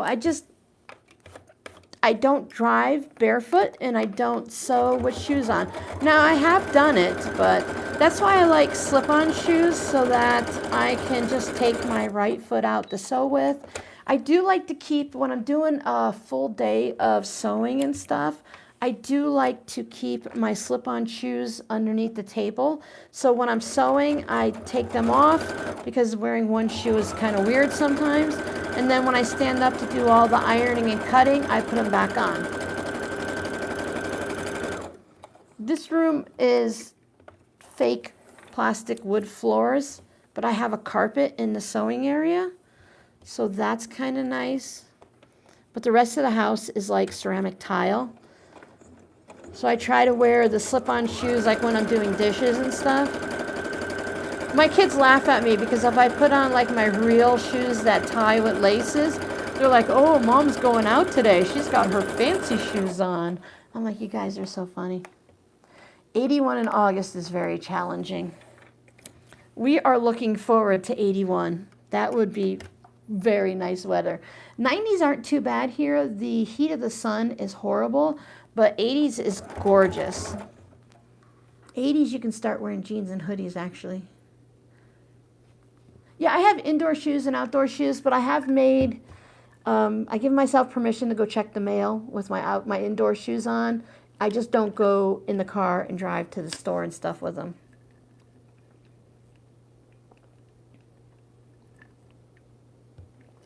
I think here in the U.S. you can, I know in Florida you could drive barefooted, sandals, slippers, whatever you're wearing, it doesn't matter. Weird and wired, huh? Yeah, there's no caffeine here, so you guys are getting, this is just all natural Robin. Some days are a little bit more hyper than others. I don't know if I put off like a vibe or something, but for those of you that don't know, I live with my adult children, and I have 2 boys and a girl. And the days that I feel very motivated and I've got like, you put your head down, you're just creating, you're getting stuff done, 3 days of work in 1 day, those are the days that everyone wants to really like go somewhere or talk and hang out more. But I think maybe it's just that I notice it more. But the days that I'm bored and kind of not like lonely, but I could use the conversation and stuff, everybody ignores me. I'm like, there's something, I must be putting off a vibe. So you can see my arm moving, I'm just hitting it with the iron. Now, I like to leave this piece up, and I'll put this piece down so that I can look and see where. Now, of course, you can measure it, right? You can use a ruler and figure out the numbers. We know it's 9.5 by 8, but this way, it helps me to really visualize where it is. And if I cut a little bit off of the top piece, it's not a big deal. I love doing zipper pouches and bags and stuff because it's not perfect, right? If this is 8, great. If it's 7 and 7/8, who cares? I'm not making it to fit something in. If I need to fit something in it, I make it extra large just to compensate for any little oopsies I make. And there we go. Now we do need a lining fabric, but there is our 2 outer pieces. Now for the lining fabric, let's find something fun. I do have a lot of this fabric. This might be good for a lining, or let me see, pumpkins, that plaid. I might know I'm around the corner. I think, what about this? Because this is not in the piece, we can have this the scarecrow fabric, because we have some scarecrows in there and there's a barn in it and stuff like that. And it's not like bright, you know, it's got the beigey tan base to it, a creamy base to it, versus like if I were to choose a bright yellow or something, or a bright white. Well, happy late birthday.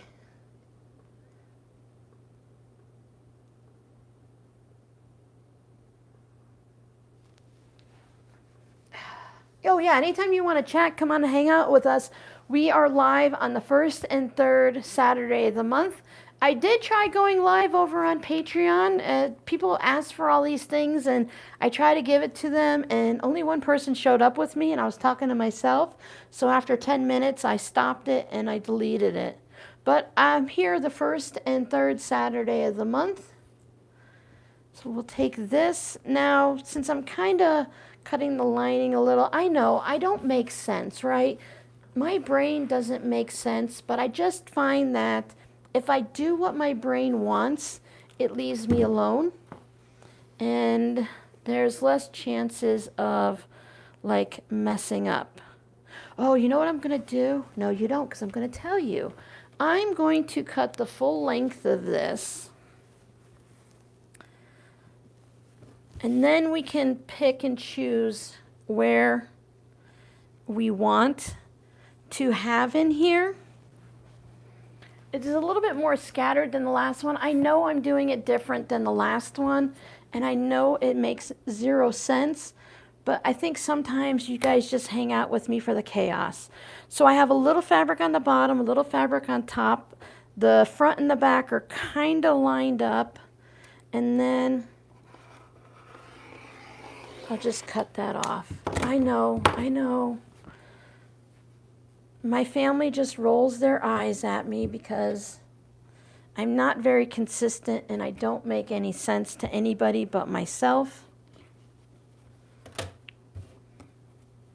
Which is really kind of good because if you hang out with me here, it's really easy to see that do what you want, right? Whatever works for you is going to be the perfect thing. And if you want to do the same thing 5 different ways, then I'm not going to complain. I always put this ruler away when I'm done because it's a very expensive ruler. And I don't want to have to buy it again. And I've actually had a ruler underneath fabric and rotary cut right over it. And that's not a good plan. Thank you. Is there a standard size for mug rugs? I always look it up to see if there's a standard size, and I read mug rugs are usually about 6 to 9 inches. So standard is just the fact that the AI or the Google looked at everyone that's been talking online, and most people say that. If you need something that's a little bit more because of what you want to put down, or your fabric, you want to make sure you get this extra piece in, so you make it 7 by 10. I don't think anyone's going to really care. You know, it's like you're not going to break any big rule or anything like that. You really can make it anything. But basically 6 by 9 finished is what they say. If I'm just making them to make, otherwise I like to make mug rugs just the same way we made this. It is fun to just have one piece. I like to do mug rugs too, where you have like on one side you put a 6.5 inch quilt block, and then on the other side you just put a matching piece of fabric. So a star, I'll move that so I don't burn myself, like a Ohio star or whatever, a friendship star here, and then I could just have this fabric over there. I think that's a really fun way to use up, I was going to put this away, to use up quilt blocks and to make mug rugs. We should probably do that some point. Hubby joined watching a TV because he wants to see what we're up to. A bunch of nonsense. I don't know, Jody, does your hubby do things the proper way? Does he kind of like rig things? I feel like your hubby's a combination of doing things just right and making things up as he goes. This is a salvage piece. Now, since I have a lot of fabric and I'm not saving fabric for a quilt like you need every piece, I'm going to make a little bit of a wider cut. This is 1 inch. I usually go for 1.25 inches, 1.5 inches, but that's fine because there's no white part on this side. I want to take and separate these out of my salvage collection and make something with these, and then save these with the words and the designs on it for something else. Yeah. Now my son Robbie does, because his brain works kind of weird like mine does, so he may not agree or fully understand what you know, my reasoning and stuff is, but he understands my weirdness. So I'm looking at these scarecrow people, and I'm going to kind of center them for my lining, which we know is 9.5 by 8. Now this will be a directional thing inside the pouch, so I do need to pay attention. I made pouches the other day, and I kind of freaked myself out because I thought I put the lining in upside down. I wasn't going to change it. I would have just sold it in my shop as an oopsie. But I did have a quick little freak out. I thought it was kind of fun. That's what I was thinking, Jody. For work, he does it by the book, and then around the house, he just kind of rigs it up however you go. Oh, Yvette Marie, yeah, that would definitely do it. I'm sorry you've had to deal with that. But from what I've heard on different TV shows and some YouTube-y stuff, I know it's not real, like Grey's Anatomy and stuff like that in the ER, but they say sometimes that you are able to, like, this is upside down, so I want to make sure my 8 inches is where I want it at the top. And I still have my scarecrows. There's a sign here, Autumn Farms, open daily, pumpkin patch and all that, so I want to get that in there. So now these bits, I have a rule. Anything, now it's not a straight rule because I break my own rules all the time. If this piece is more than 1.5 inches wide, then it goes in my autumnal scrap bin.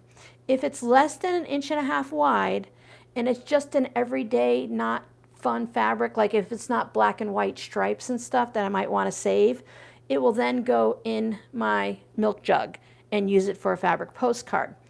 If it's something fun like that stripe fabric we had earlier, I would want to save it so that I can add it to zipper pouches and coasters as an accent. So that's how I work that. And then across, sorry if I yell, I always forget I have a microphone on. I get loud.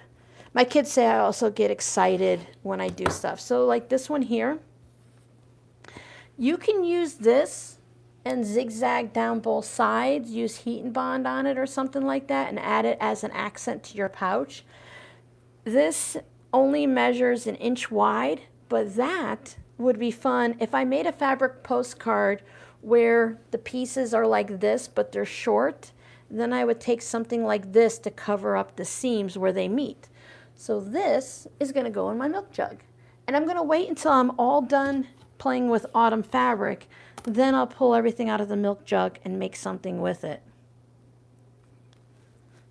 And then, of course, little bits. Now, I know Giovanna makes beads and people use it for stuffing pin cushions and stuff, but I get rid of it. Cobblers go around with broken shoes. Yep, exactly. My husband was a mechanic and my car was always broken down. Maple leaf pattern for a mug rug. Oh, nice. Yeah, see, really, it's another one of those things that's fun. You can do anything you want. Now, I have the triangle here with the pumpkins and the 2 scarecrows. Oh, look, there's a tractor with a tree.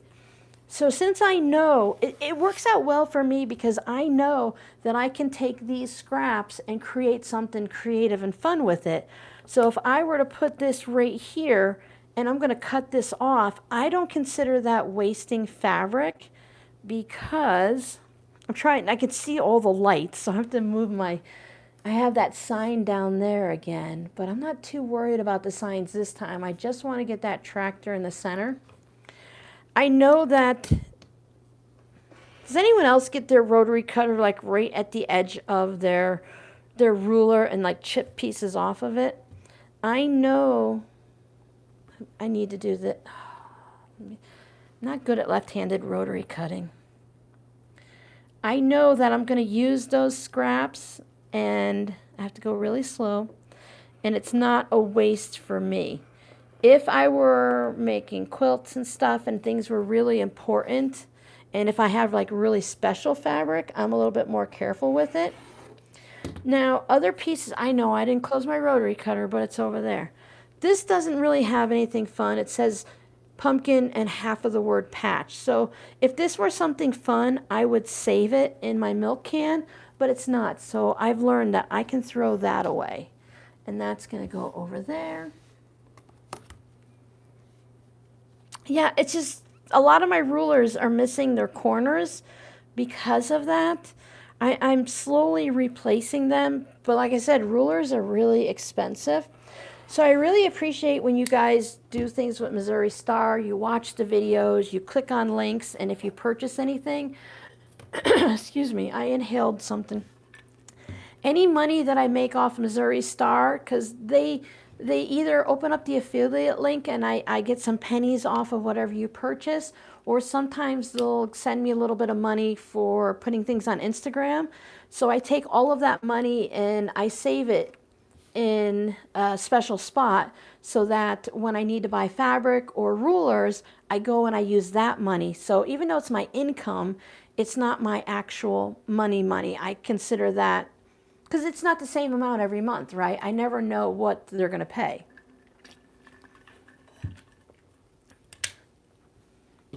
All right, so this piece will now go into, it's a large piece, right? But it's okay. This and this and this. I figured we've done a lot of zipper pouches that it's just as important to know these other bits. I get a lot of questions about how to use your scraps and how to store your scraps. So I have this, and I also have, this is another container I have, and this is when I'm making the other pouches, the boxy bags and stuff. When I have big leftover pieces, this isn't the color. This is like a novelty fabric, even though like this is pink. It's kind of too big to put in my pink stash right now. So I keep these here. So when I go to put a lining in something and I need something for whatever or key fob to match, I go in here and I pull it out and do that. So I'm not cutting into my yardage all the time. I really like to have my yardage to be a straight line. I used to have like little chunks taken out of it and everything, and it just made it more difficult to cut the next piece. But by doing this, I find I'm more organized. The whole point of the process is to use what you have. How can you store what you have in a way that will allow you to use it? And where did I put my shop labels? I have to order more labels, but I'm trying to use up my larger ones here. You're welcome. I've never been organized before. I've always needed someone to organize me, because you can use what you have in your house, right? But let's just say you've already spent the money. So it takes money to be organized. So here's my label. I like to fold it in half. And I let someone else make my labels. I'm almost ready to start making them myself, but it's just so much easier to let someone else do it. And I'm supporting another mom small business.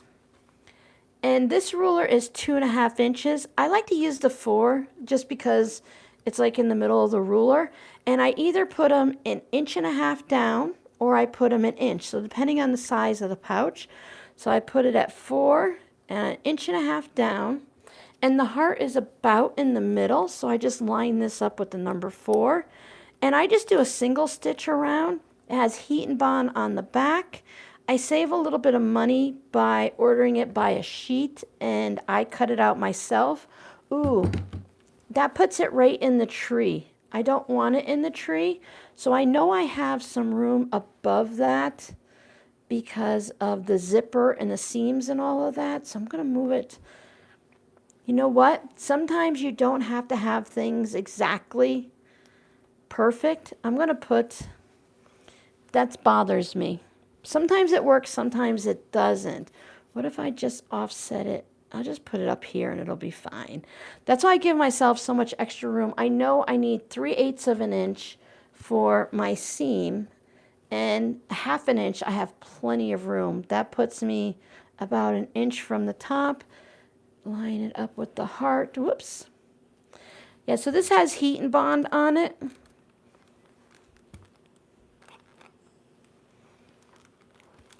And it's just something new I'd have to learn on how to design it and Canva and all of that. And I don't always have time or ambition to do it. I just want to sew. Can't I just sew? So I let someone else earn some income off of me, and they do it for me.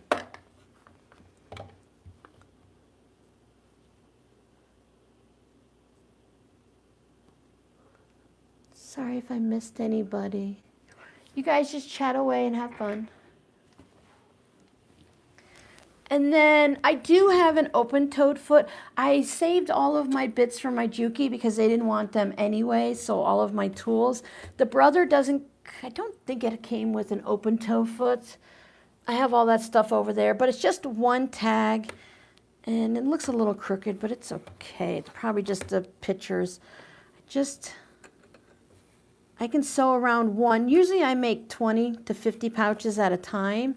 So I'll do them in stages. So I'll put all of the labels on. Then I'll sew them all with the zipper and stuff. 3.0, that'll work. You can zigzag stitch around. A lot of people they make their own labels and they just put it on fabric and then they sew it down. But I really like that extra heat and bond to hold it in place.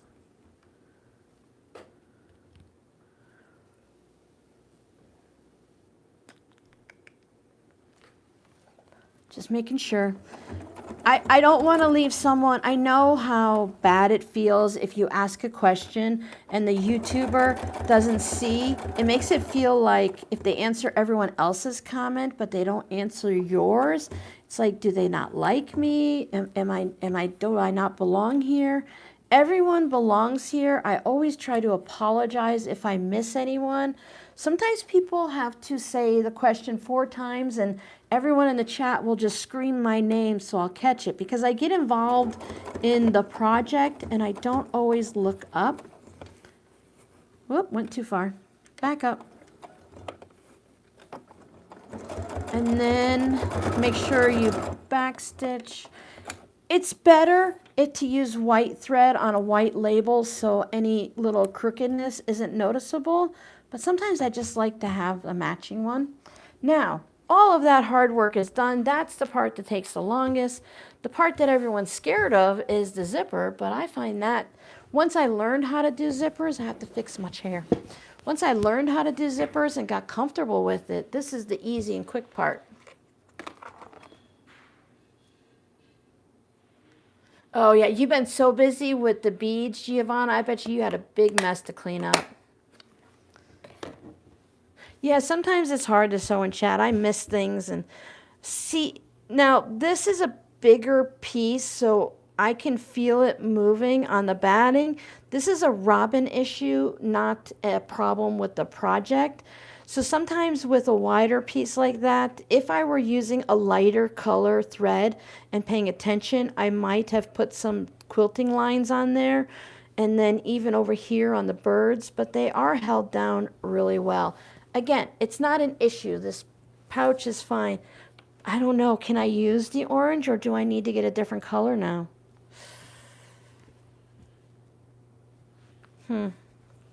What do we think? Is orange okay or do I need to look for a cream or a tan for this? I don't think the purple.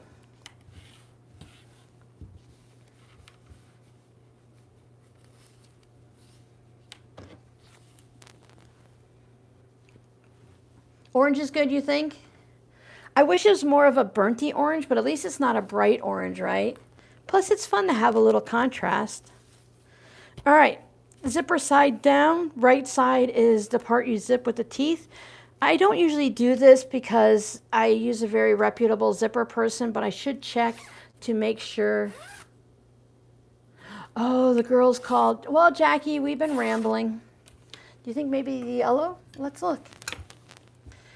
One fun way to do it is, since you know you're going to sew it down, I think this yellow is a little too bright.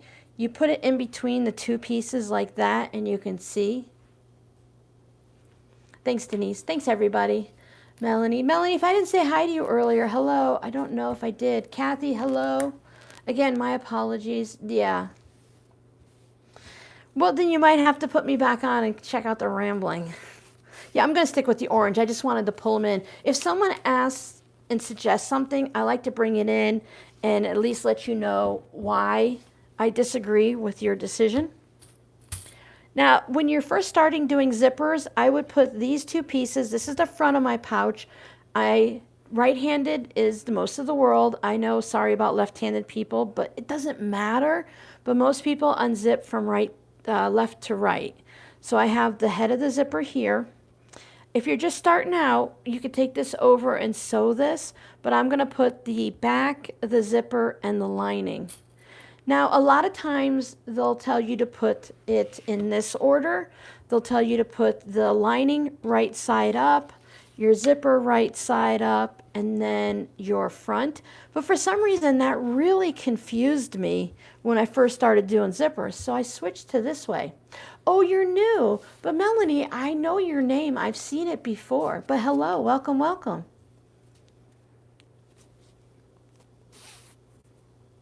So sometimes you just have to tweak something that everyone is doing just to get it to work for you. So I have this here. It would be nice to have something in those colors, but I know I don't. And then I put too many clips in. You can use pins, but I always stab myself with a pin and I bleed. And these I just find are quicker. And okay, this is just to give you an idea. This is the way my brain works. This is the center clip, and then this is the end clips, and there's two there. So yeah, I have to put one there. It makes me feel better. And then right sides together. I like to have it when you open the zipper pouch, you look in and you can see my label. So on the first side, I put the lining fabric that doesn't have my label. I line it up on the top and the sides. Yeah, our crazy little group. I think it's fun. Giovanna is the class clown. Plus, she likes to just pick on me and torment me in nice little ways. See, I don't even take the clips off. I just push on them and I tuck the lining fabric. Now, I will change to a zipper foot because I have never managed to sew with a regular foot like some people do. But the zipper foot, now this is where I think I hurt my Juki, is I had forgotten to move the needle back to position from the 1/4 inch over to the center. Before we get going too far, I know that this is going to bother some people. So let me trim off some of my threads. It doesn't really bother me. I do like to pick off the loose ones, but it's all the stops and starts from the quilting. I don't feel in a regular project with dark batting like this that you can see it, and I really don't feel like you can feel it. Just some people know it's there and they don't like it. Uh-oh, what did Giovanna do? Crazy Giovanna, I tell you. What are we going to do with her?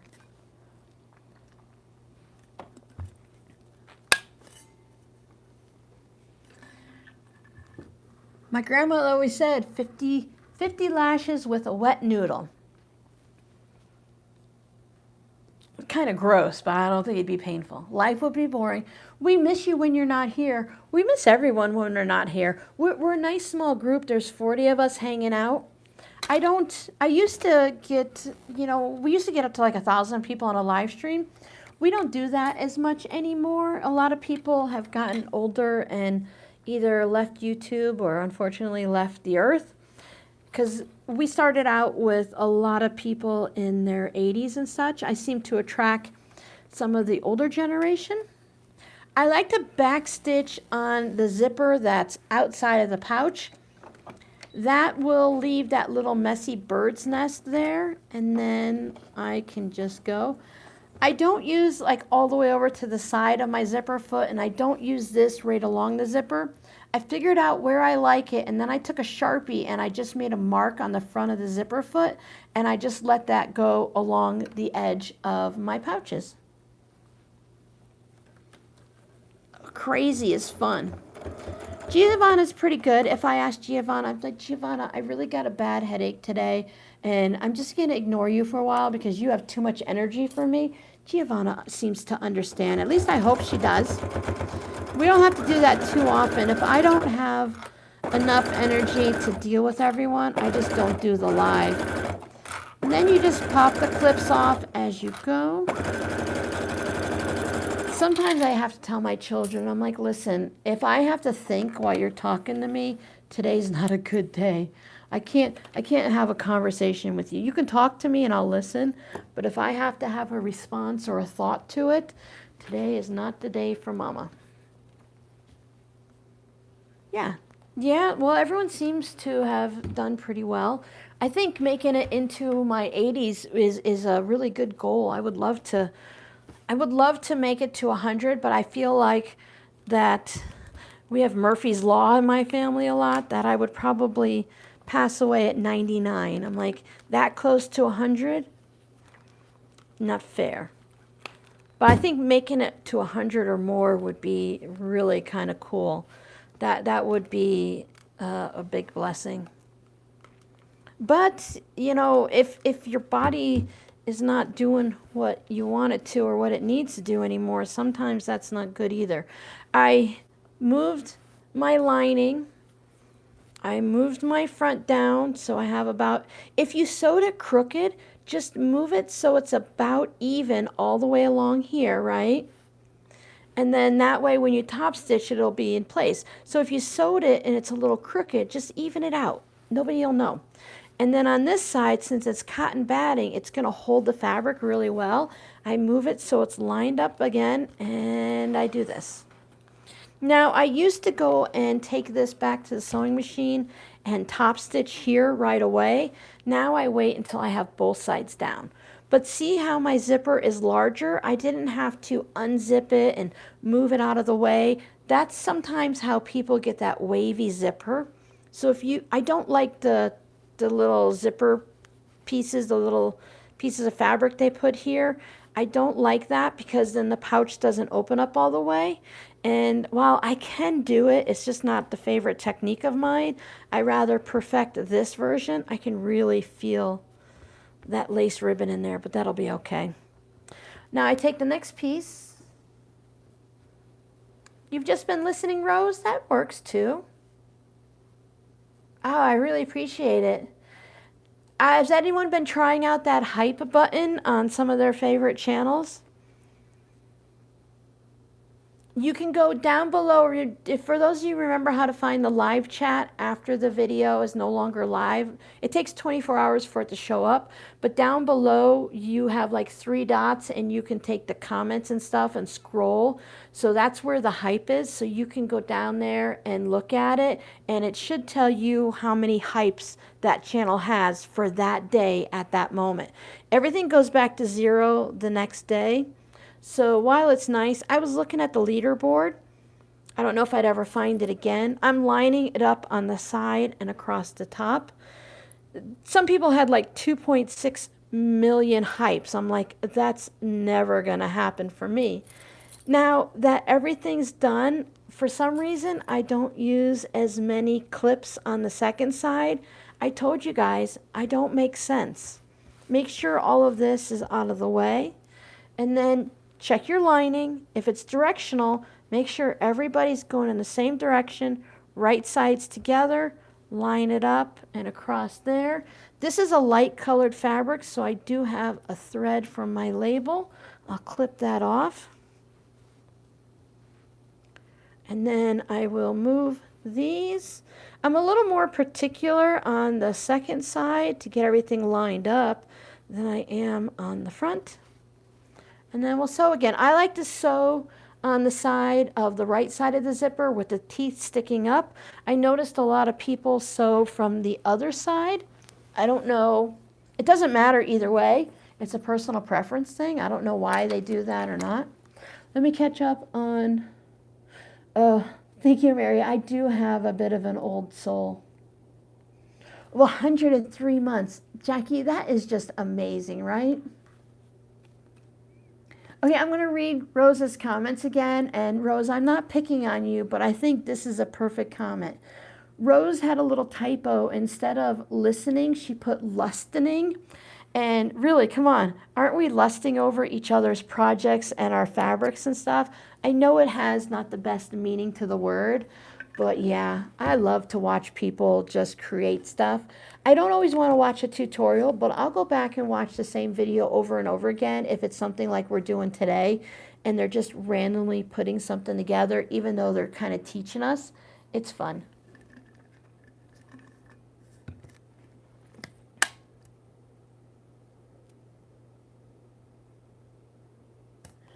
Oh, wow. Yeah, but at 112, LaLone, is he going to be healthy enough? Excuse me, I need chapstick. Is he going to be healthy enough to go and enjoy it and kind of like be part of, you know, the environment? Oh, awesome. Good job, Rose. All right, bye, Rose. Enjoy whatever's left of your listening and your projects. And if you leave us, we'll catch you in the next video. Thanks for hanging out. Okay. I want to do more projects like this. I want to do some more like quick videos. And then like, do you guys remember when I said for the Advent this year? This is what I've kind of, at this point as of today, don't hold me to it, but I'm thinking that I'm going to open all of my Advent gifts over on Patreon. I was going to do Instagram, but I decided to put it all over on Patreon so I don't like clog up my Instagram. And then on the YouTube channel, I'm going to do the quick videos with very little talking and then link them to a longer video. So something like this, I will do, I've already done it a couple times where I say, hey, if you need more information, check out this video. It has more of the long talky bits. So I want to do more of that. So there's a quick video for people that just want to see a technique and not a whole project, and that you guys can refer back to. But if you need me to hold your hand more and get more tips and tricks, you can go to the longer video. I thought that might be a good compromise. I know most of you like that I talk too much, but talky videos take a lot of editing too. So I'm trying to find that happy medium going forth. You want to live until you're healthy. Are you not healthy now, Giovanna? Or do you mean you want to live as long as you're healthy, and as your health decreases, you've said that's enough, I'm done? Fat fingers? Oh, that's crazy. I thought about it like early on when I was younger and how like my grandparents and parents were older, but I was thinking about it the other day that my kids are my older two are in their mid to upper 30s, right? And we're getting to the point where I could be 80 and they could be like 50, and it's just really wild and crazy to think.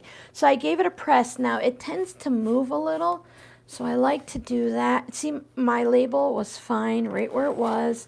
Give it a good bit.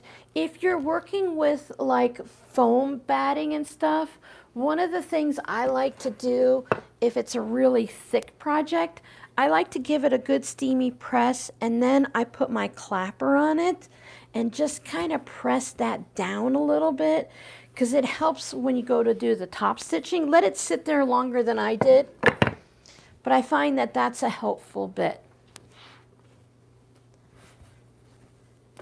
If my fabric is moving a lot, I'll put some of the clips in it, but most of the time it just stays like this.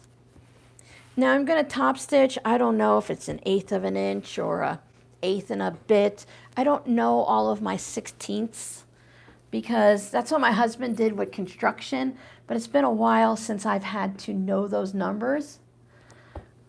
I'm going to start here at the zipper end just to make sure it stays out of my way. And see, again, now I don't have to worry about the zipper. I do bring my thread to the top, because otherwise, if you make a mess and a bird's nest underneath, you'll be able to see it in the lining fabric. And I don't want that to happen because it happens too much. As long as, yeah.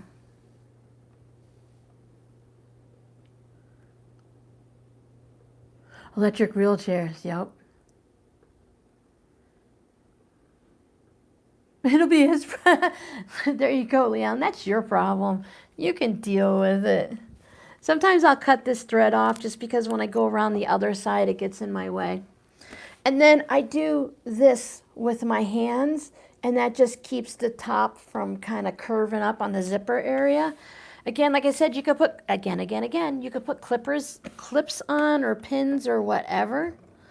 And then I just try to stay lined up in the same general space. Each pouch can be different because nobody's going to put two pouches together and measure them. And with the crazy Scrappy, even my outer and backing is not lined up perfectly, but it'll all work out in the end. Didn't cut my thread, just lifted my needle up and moved it. You don't want to pull too hard because you don't want to like pull on your zipper. Now I know some people like to buy cheaper zippers or off of Amazon or something. One of the things that this helps with is if you have a cheaper zipper, sometimes this part here will fray, and it could fray right up. If you buy like a Dollar Tree zipper pouch that doesn't have linings and stuff, sometimes you can notice that the zipper will just fray like fabric and disappear. But by adding this extra bit on, we're also securing the edges of that zipper and keeping it from, you know, going crazy with the fraying. But these are the YKK zippers from Zip It on Etsy. I love them. You can buy them on Amazon and whatever zippers you like. It all works out. Take my, okay, before we go, if you're really off, like you're a good ½ inch off or something, you could sew a little bit here to lock your zipper in place so it doesn't come undone after you move your zipper tab in. And you could trim, or you can just trim around the zipper. So if you're like skewed, you can even it up. So I'll take my zipper. I like to move it in quite a lot, big open space. No, there's no point living if you're in a lot of pain and you can't go out and do anything or be happy stuck at home or something like that. Oh, I quilt on pain meds all the time. Keeps you going. If you can't quilt, if you can't function in life unless you take some type of medication or you put a gel on or you use some type of zapping machine or whatever we need to do to keep us functioning, I think it's fine. I know there are, you know, you have to be careful. Not everyone taking things is doing it properly, but I'm lining up the folded part right here with both of them so that they're even. Put a clippy in.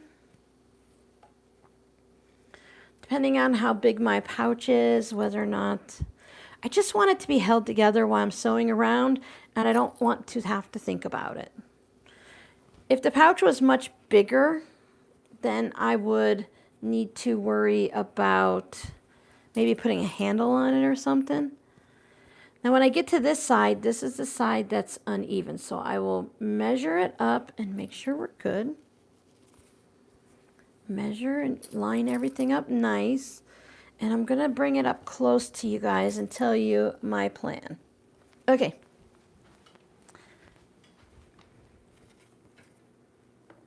You see how this piece is wider? I'm gonna go my 3/8 inch from this piece. I'm not gonna measure it from that.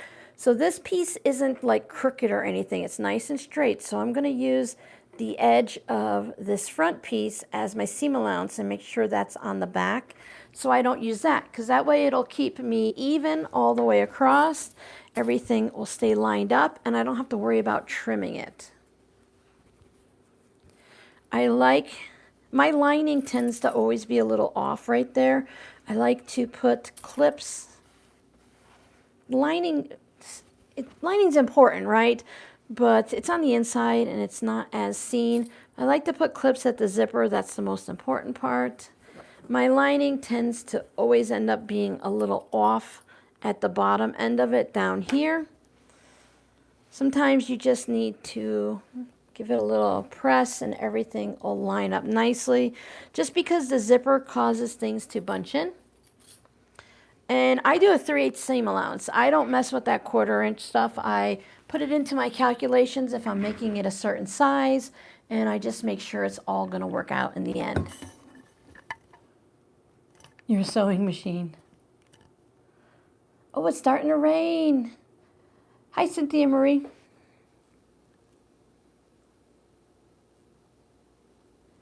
Oh, they got a rain delay.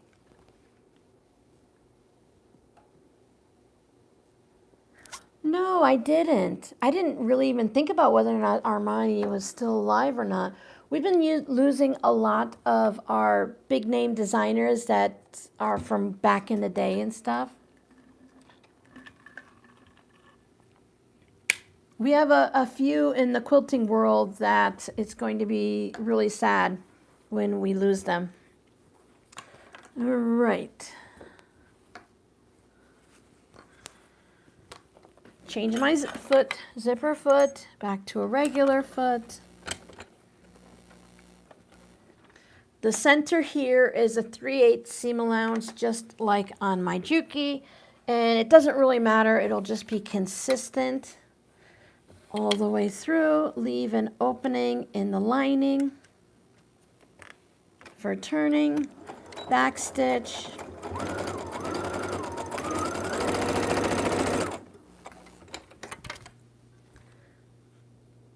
I am currently sewing on a Brother CS6000i.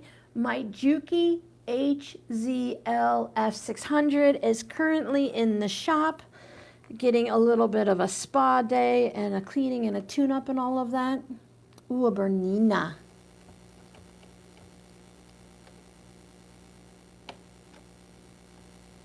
Thanks, Jackie. I've heard a lot of good things about Berninas. When I had the offer to purchase the sewing machine, the Juki, as a gift, as a support, I did a lot of research just trying to figure out. Crafty Gemini actually had one and showed, she was sewing like stacks of things, like denim is what got my eyes. If she can sew a big old stack of denim, you can make jeans on it, then I knew I would be able to make whatever I wanted, quilting and bag-wise. Now, I don't make vinyl bags, and I'll dabble a little with like leather if I have scraps and stuff, but I don't make like leather bags. I'm just gonna go a little slow, make sure the zipper doesn't get weird. And then I back stitch over the zipper, because that's an important part. My nose itches. So Crafty Gemini was showing it off, and it was within a budgeted amount.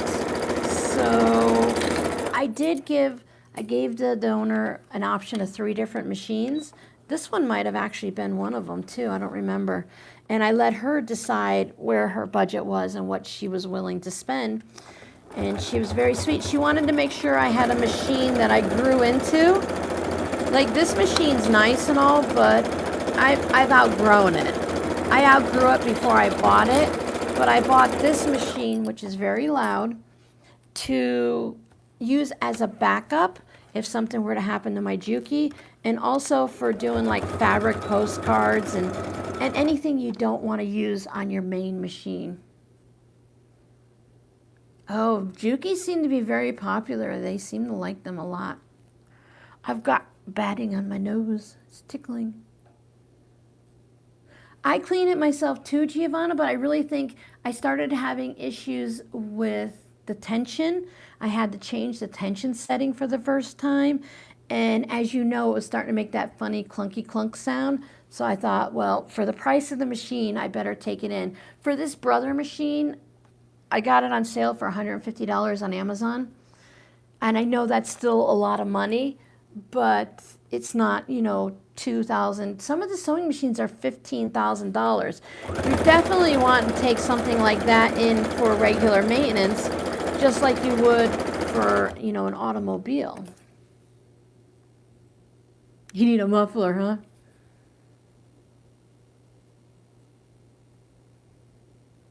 Yeah, see, that's what happens, especially with people at this time in our lives, in history, you know, 2025.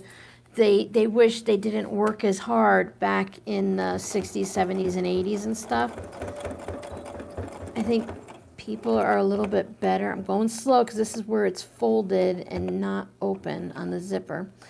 People nowadays, some of them are a little bit better with having a little fun versus, you know, all work. But I bet you if he was married or whatever, he probably was the main income and allowed his wife to stay home with the house and the kids and stuff. So you have a little bit of a different responsibility. Times change, don't they? Oh, they're doing a private one, nothing public. Oh, the Mastercraft. I heard those were really good.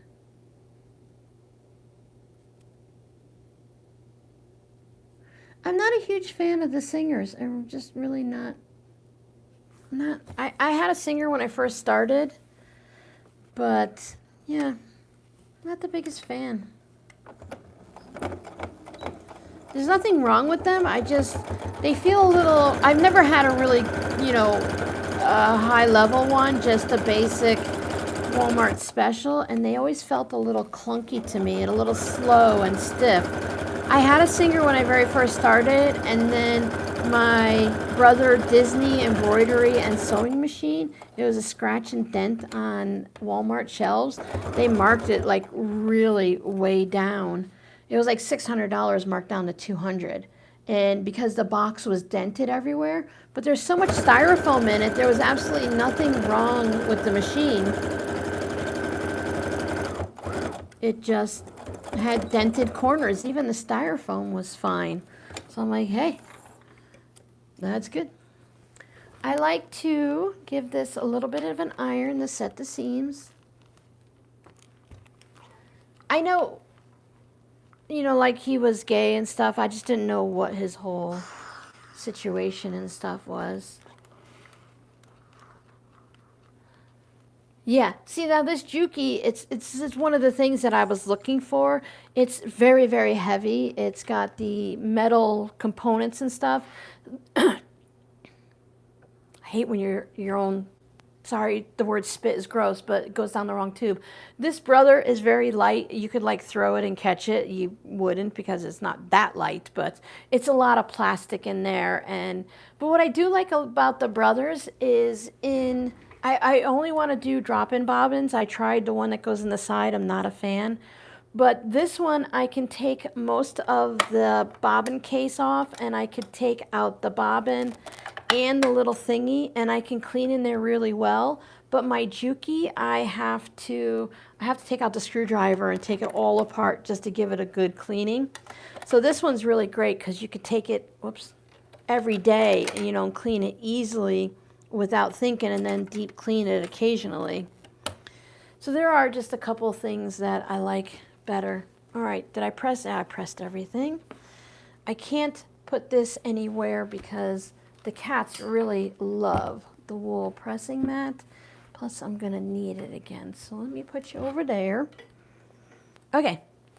So this is where I said I prefer the Kai scissors because trimming off the zipper, because you're going through the zipper teeth, those Kai scissors are super sharp. Someone sent me, either left a comment or sent me a message that they've had their Kai scissors, Kai, for 20 plus years, and they've never had them sharpened, and they cut all kinds of stuff with it, and they're still sharp as can be. So I'm always really grateful for Jody for sending these to me, the Kai ones. These are the Missouri Star Everyday Tools. I move everything out of the way. I trim my zipper even, and then move everything out of the way because I'm a very good accidental person. And then there's extra over here because it's a little uneven. Sometimes I will go and cut in between the zipper just to get the zipper teeth to open up. Sometimes it helps to make it lay better. So I will snip a little just to have this side's together like this. I want it to be open like this. I used to save these, but I haven't found a good project for them, so now I only save the longer pieces.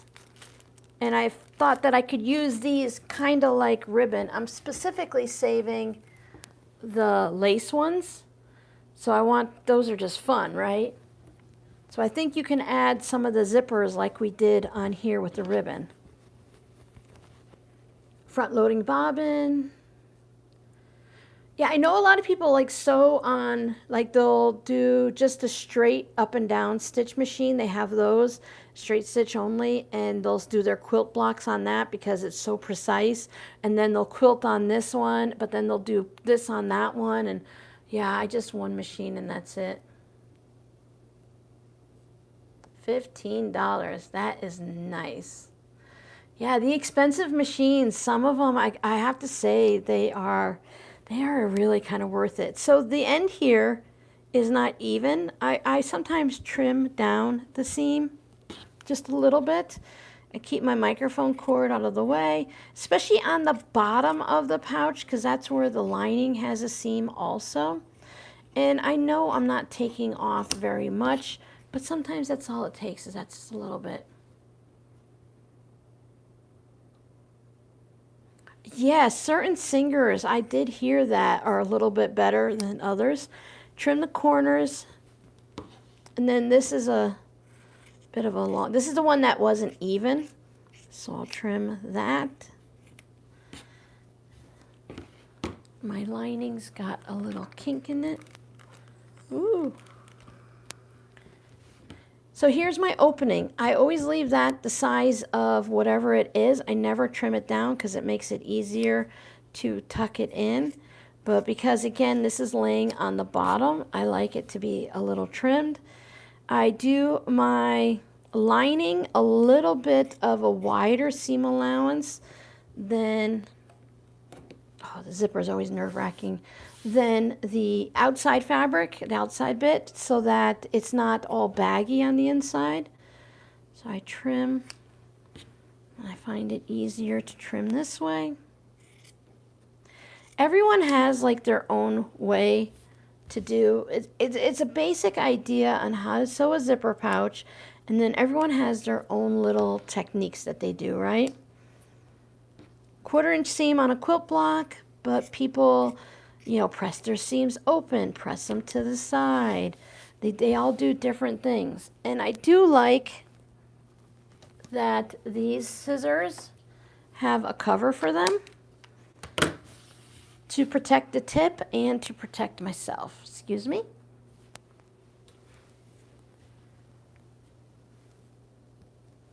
You could get the zipper feet for the short zips as decorations. I saw at the quilt shops that it's $12.99 to $15.99, but if you go to fabrics that is no longer Joann's, like Michael's has some $3.99 up to $15.99. On average, I'd say $6.99 or $8.99. So if you go to like Hobby Lobby or Michael's, I'd say about $9, and a quilt shop about $15. Whoops, I don't need to do that. Correct me if I'm a little off on that. Now, if my zipper, as long as my zipper pulls in between these two sides, I'm fine.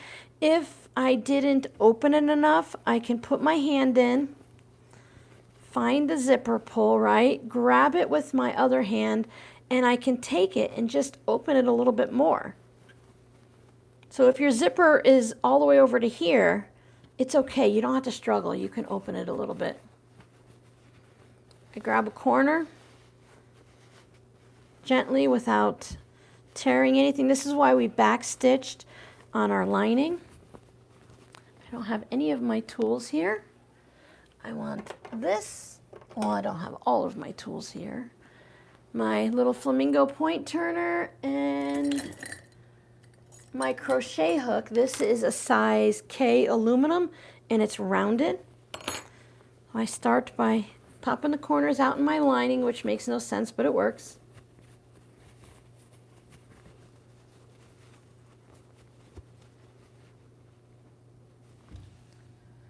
$1 a meter, or whatever your Italian dollar thingy is. You can go, some thrift stores have it, but I've noticed a lot of the thrift stores here are charging like brand new prices as if it were Joann's. There are some like different places you can go and get discount fabric. Sometimes you get the name brand, sometimes you don't. I am gently bringing this corner out. I'm not pushing it too far, but I just kind of want it to not be bumped. And then I can take my crochet hook and round out that corner. It's not, mine never come to a perfect point. I like to run it along the seams to make sure everybody is going to lay properly. And if I need a better point, then I come in with this. I'm just always afraid I'm going to break it. And I just wiggle, wiggle, wiggle. I just go with the thought that, hey, my corners are going to be a little rounded. I'm not worried about it. Now I'm going to iron right here. I have, the way I do it, it just seems to work out very well. You can kind of just go like this, and it seems to just lay right where it needs to. But I like to give it a little bit of an iron. I think my thread should be okay. I'm going to test it out though. I don't like to put like a white thread on a black lining. This one's pretty, yeah, this one's pretty close, and it's pretty busy down there, so I'm comfortable using it. I just don't want to have something super obvious. Just roll everything. I find it, some people don't make sure the front's on the front and the back's on the back, and they just kind of leave it crazy. But you want to make everything nice. Give it a good press. Make it look good. That's going to be the difference between handmade and homemade and, you know, professionally. I don't know all the terms, but I work from home. I do this for a living. Sewer, sewist, whatever you want to call it. I want to do the best I can. So I want my pouches to look better than what you're going to buy online or at Walmart. Even the expensive bags like Coach or whatever they are, you look at them and I bet you can find some oopsies on them. Not all of them, not the really high end, but definitely if you just go to Walmart or Target.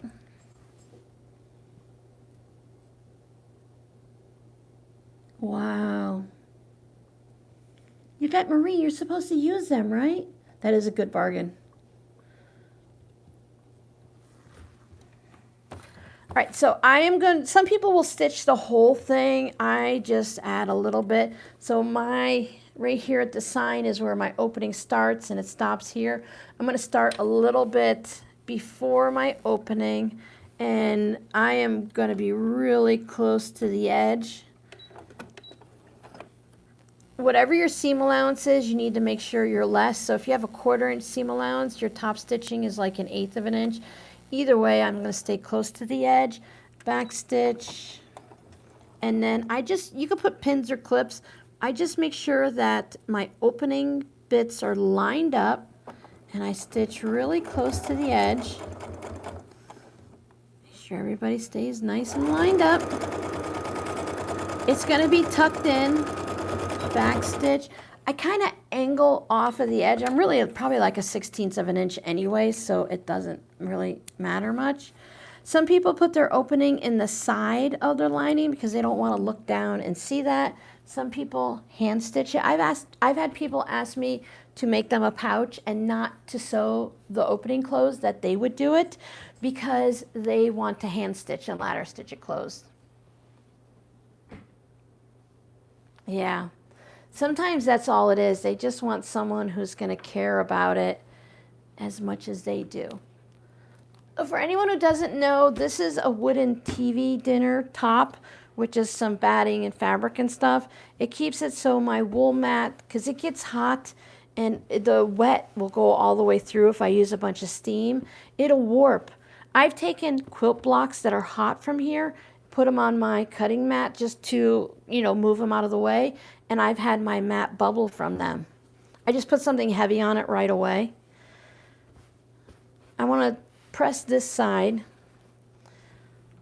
So this just protects my mat. So if you see people who iron with their wool mat right on top of their cutting mat, they're crazy.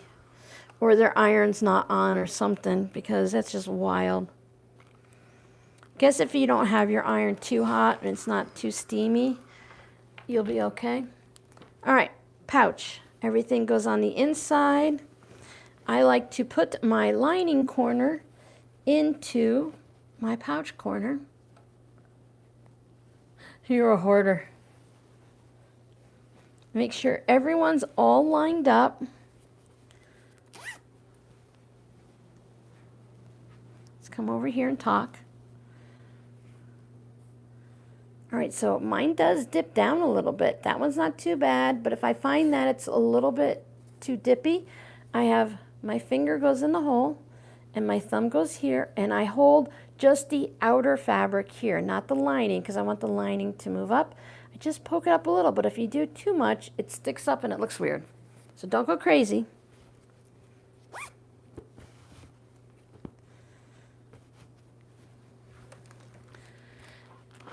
This is a lace ribbon, so I'm not worried about it. If you have to be careful of whatever accoutrements you put on top, then just be careful. Now sometimes I do get it so this corner kind of dips down a little bit. Overall, I'm not too concerned with it. You guys, I don't think anyone really notices too much. I think sometimes when I sew the bottom, I get a little crazy, or maybe don't push your corners out as hard. It's going to be useful. It's still going to work. And when you put stuff in it, it's not going to be noticed. So let's go ahead and put our tassel on. So I've been adding everything to my Amazon shop so you guys can see exactly what I've purchased. So if there's anything you ever want to see, I can put it on there. I need a drink. I really appreciate you guys hanging out with me today. I've had a lot of fun. I wish I could just sit and sew like this all the time. I used to do it when I very first started YouTube, or before I started YouTube, and it's really enjoyable for me. Oh, no, Giovanna, yeah, I know people say I worry too much, but really what it is I want you to know that if yours does this, it's not a big deal. Some people look at me and say, you make a lot of pouches, you're on YouTube, you're a professional, everything is perfect. But no, everything is not perfect. And the other channels you watch, it's not all perfect either. People make mistakes, things look a little wonky, they just don't tell you. I want you to know, like, okay, you can line this up on your mat and I can see that it's like 1/8 of an inch. It's 1/8 of an inch. It's not a big deal. Don't throw it away. Even if you sewed it and you have a big hole over here, go ahead and keep it. I have a lot of my original bags. You could put your quilt clips in it. You can store buttons in it. I put crochet hooks in them. They're still good. Robin and perfect is never gonna happen. I cook the way I sew too, just in case anyone's curious. We'll just add a little bit of this. What do we have in the house? Let's go ahead and figure it out. I did a bunch of searching to figure out what type of jump rings to use. I had no idea. These are 6mm to 0.8mm, so I figured it kind of works for everything. I did find some places on Amazon. I think I might have, I know I put the tassels themselves in the Amazon storefront, but I may have also put just like in my wish list. You can find them there anyways. If anyone ever wants to send me a little something to work with and stuff, you can either send me some scraps or you can check out my Amazon wish list. Now I'm just pulling these out just to show you. Sometimes I like to just look at them, but I did find the single colored tassels, so I will be picking some of those up. Now I do have a little bit of purple, so I could say, oh, let's highlight the purple. Sometimes I'll choose an orange. I don't have any oranges. I'm not sure if I ever. Orange is another color they don't give you a lot when you buy like 200 of them. Sometimes I'll match the zipper. Sometimes I'll match the pouch. When the Zipper is closed. It sits right there. So maybe I want to have a brown. So I'll go, I think I already know which brown I want, this one here. I might line them all up and look at it and say, maybe a little cream colored to match this. Maybe I want to put a green on or whatever. I think I'm going to go with the medium brown. And this is the container. I know a lot of you guys love it. This is a photo storage from Michaels. They're like, I don't know, like 40 bucks or something. So they go on sale constantly for 50 to 75% off. I think I spent $14 on it. And I just use this to store, like, these are my magnetic snaps. These are me key fobby thingies. So I just store them all in there so I can have easy access to everything. Always said being organized is really, it's all about the storage containers and systems. So I have these separated-ish by color, and they just go in here. I have another one that I use for my embroidery floss, the big skeins of it. The yellow, yeah. I don't know, Giovanna, what you can find. You can see it on Michaels and then figure out what you can look for by the name of it and stuff. These are 4x6, I believe. 1, 2, 3, 4, 4.5. 1, 2, 3, 4, 5, 6.5. 4.5 by 6.5. This, you're meant to sort your photos in here until you're ready to scrapbook with them. And then I don't even know the different sizes in here. I just grab one out because it works. And the tassels, I think they're faux leather or suede or something. You just look for zipper tassels or keychain tassels on Amazon, but they are linked in my store. And then once you go to Amazon, and you follow the link, there's always more that they show you that are similar to it. So you can always find something else. Because sometimes the stores go out of business or they stop selling whatever it is that I've linked. And even you can still go there and then Amazon will give you more suggestions because everyone's always ready to get you to buy something else. And when you do the jump rings, you don't go left to right. You go front to back in opposite directions. And then when you close them, you go past the beginning and then bring them back. At least that's what the jewelry makers say, because if you go left to right, it makes a weakness in there and it can snap it. I have one in rainbow colors too, but I would feel the need to put a yellow and a yellow and a red, so I just went with the clear ones so I could see. Well, I think it's only supposed to be temporary, Denise, while you're getting ready to scrapbook, so you can sort them out. And yeah, I don't know. It's not meant to be permanent. It's just meant to hold them for now.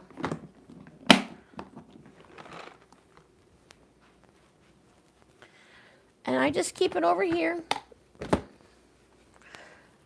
I have too much stuff. Even though I have a huge, very generous sized room that I'm blessed with, I still don't have space. So there we go. There's our zipper pouch. I love the way it turned out. Front, back, so it's patchworky, right? I do sometimes put a solid piece on, but I like to have the patchworky design so I don't have to do any work and it still matches the front. It's a nice size. We open it up. See, when you open it, you can see my label, and then we see the inside. And if you notice, it's not a baggy lining. The cotton fabric sticks to the cotton batting and it kind of holds it in place anyways, but there's not a whole bunch of bagginess in there, which we all despise usually. Zipper works great. This will be going in the shop either today or tomorrow. I'll make this a priority since it's just one. So you can either call dibs, send me a message or something, or wait for it to pop into the Etsy shop.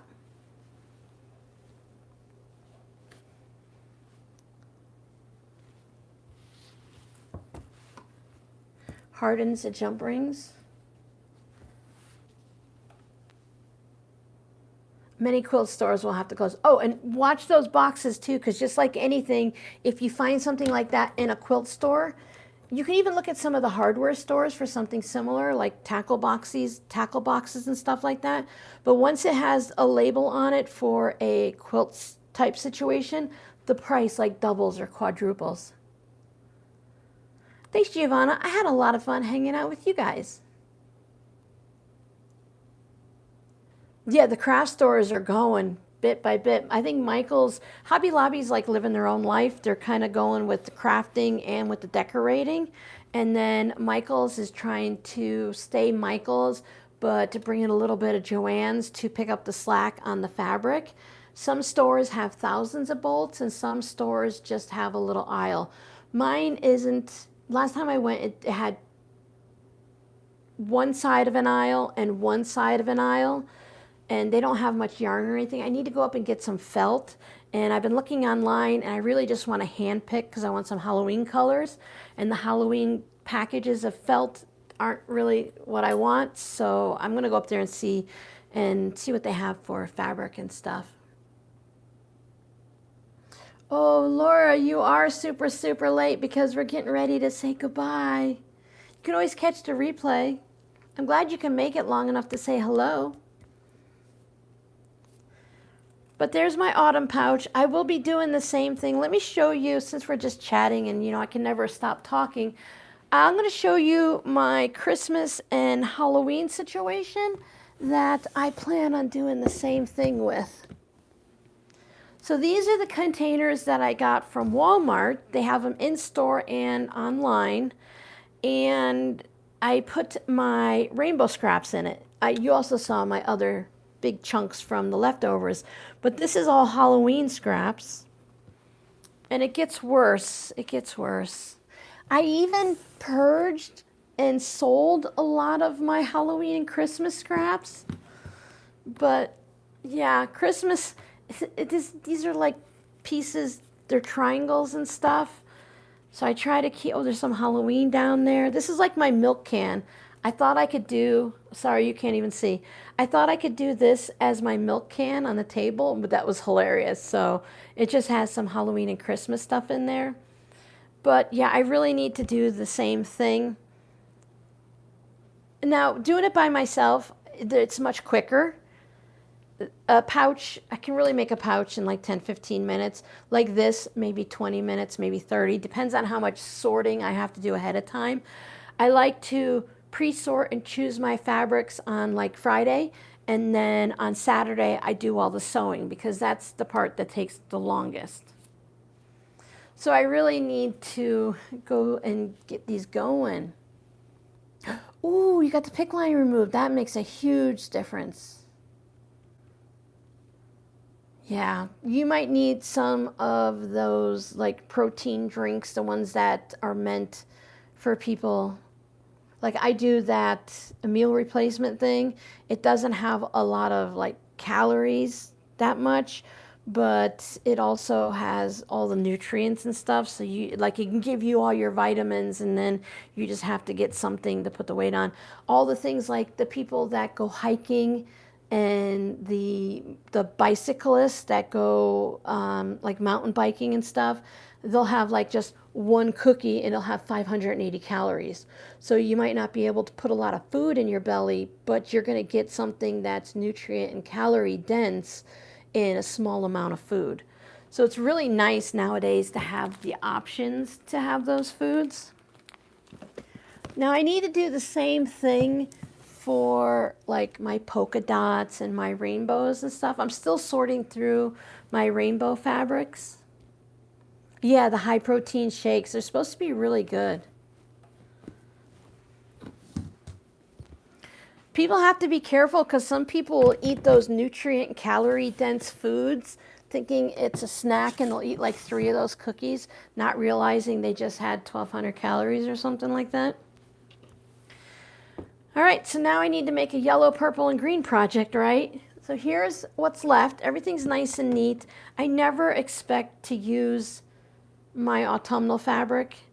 I could go through and cut 2.5-inch squares out of all of these in preparation for, where's my container? In preparation for doing like a patchwork, a mini quilt wall hanging and stuff. I am working on a strawberry project. So when I have time, I just go through. I went through my small bins like this and the taller ones of my reds, pinks to cut a whole bunch of strawberry colors. Excuse me. And then when I have the time to sit down, I can go ahead and make 2 to 5 projects at a time. So I just take like 10 minutes to do this at the end of the day or something. But I've spent so much time working on my new backpack. You guys want to see? You're going to see this in a video coming up soon. But I finished my Babylon leather backpack kit and I am in love. It needs to go out in the sun and kind of get worked and stretched a little bit so it all sits nice and even. But it has the pocket in the front. It's got the zippers on the top, pocket on the inside, carry handle, and then it has the adjustable backpack straps. I don't know about these flippity flappity bits here, but after a while things don't really matter now, do they? So I love the way this turned out.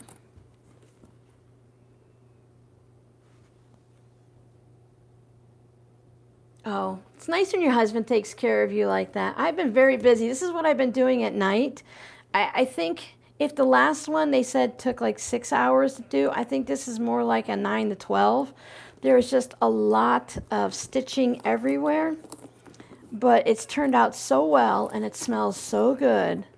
Like I said, it's just this pocket here just needs to kind of, you know, even in the video they show to kind of manipulate it a little bit, but over time it'll do what it wants and really who cares? It'll be on my back, I can't see it. Oh, another ad.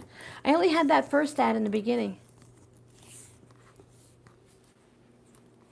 So I'm very excited to have that finished. So now I can go back to doing things at night, like working on my son's Christmas socks. I have my sweater to finish. I have 2 shawls to finish. And I really need to do a little better job. I know, see, this is my style. We always talk at the end. I started a hat. I started an adult size hat while I was at a doctor's appointment, and I didn't really pay attention because I ended up making a kid size hat. When I took it off the needles, I went, huh, yeah, that's not an adult size. It works for a little kid though. I mean, a small adult's head. I'm not really sure about the colors they added, the yellow and this like weird light purple, like a purple yellow green mixture, but yeah, it was interesting. Thank you guys, I appreciate it. I really had fun. If they want to do it again, I want to see if maybe we can do, I have to ask them, of course, to see instead of getting one big bag like that, maybe I can get 2 small things, like 2 small wallets or something, and I can do a video making one, and then I can give the other one away. But of course, I have to get permission first. I don't know if they're going to want to work with me again. Get 2 ads for, wow, we're coming up on 3 hours. It's not that bad, right? Yeah, I like the little backpacks. When you go to, I have a link in the description box for my affiliate link. Babylon Leather never turns it off. Even though I haven't worked with them since like, I don't know, April or something, it's an active link. So anytime you guys want to go and check something out and look at prices or see if you want to buy something, I'd appreciate it if you use my link. And then I think you get 10% off.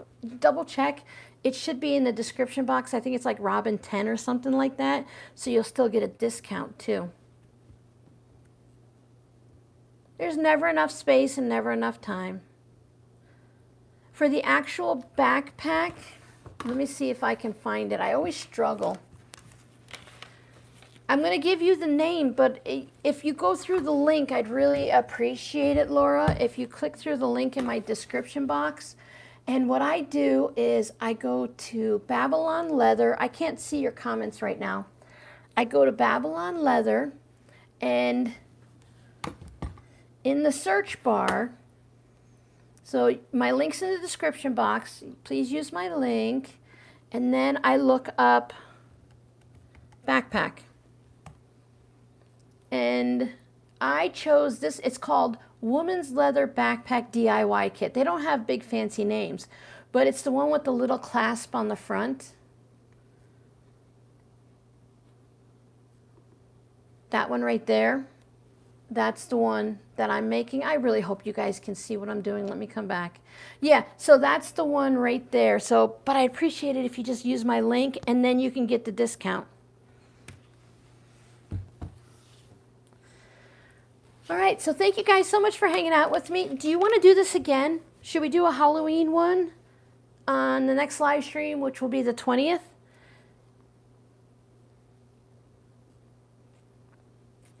Oh, I know.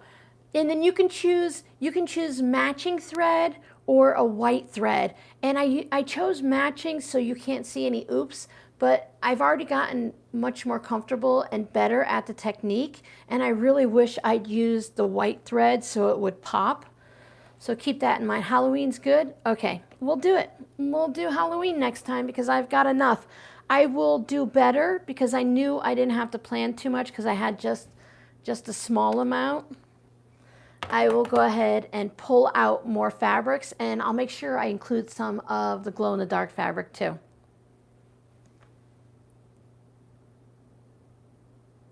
I put up with your chatting. Giovanna, watch. I can really just go like this. I don't have to listen to Giovanna anymore. She no longer exists. Oh, look. Hi, Giovanna. She's back. I don't mind your chatting. I think everyone enjoys it. I appreciate when you guys just hang out and are working on something and listening, and I appreciate when you guys chat in the comments because I think it's fun for you guys to be able to chat with each other. I know my channel's not super busy in the live streams and such, but that's kind of a good thing for you so that you guys can keep up with the chat. It's nice to have a little bit more people. I think like 200 or 300 people is a nice amount, so you have more conversations going, but it's not so busy that the chat is just going so fast that you can't keep up with it. But I'll see you guys next time. We will work on the Halloween one. I hope you guys have fun. I'm hoping to make another one of these, but I'll go ahead and get this one in the shop if anyone's interested. I appreciate everyone. Please use all of my special links, Missouri Star, even though it's not active for you a discount and me to earn money, it still shows that my channel is popular enough that they want to check it out. The Babylon leather is down there, and there's other ones for like when we did the magnetic heating pads and everything, but I'm just going to keep rambling, so I'll say goodbye. Always check the description box.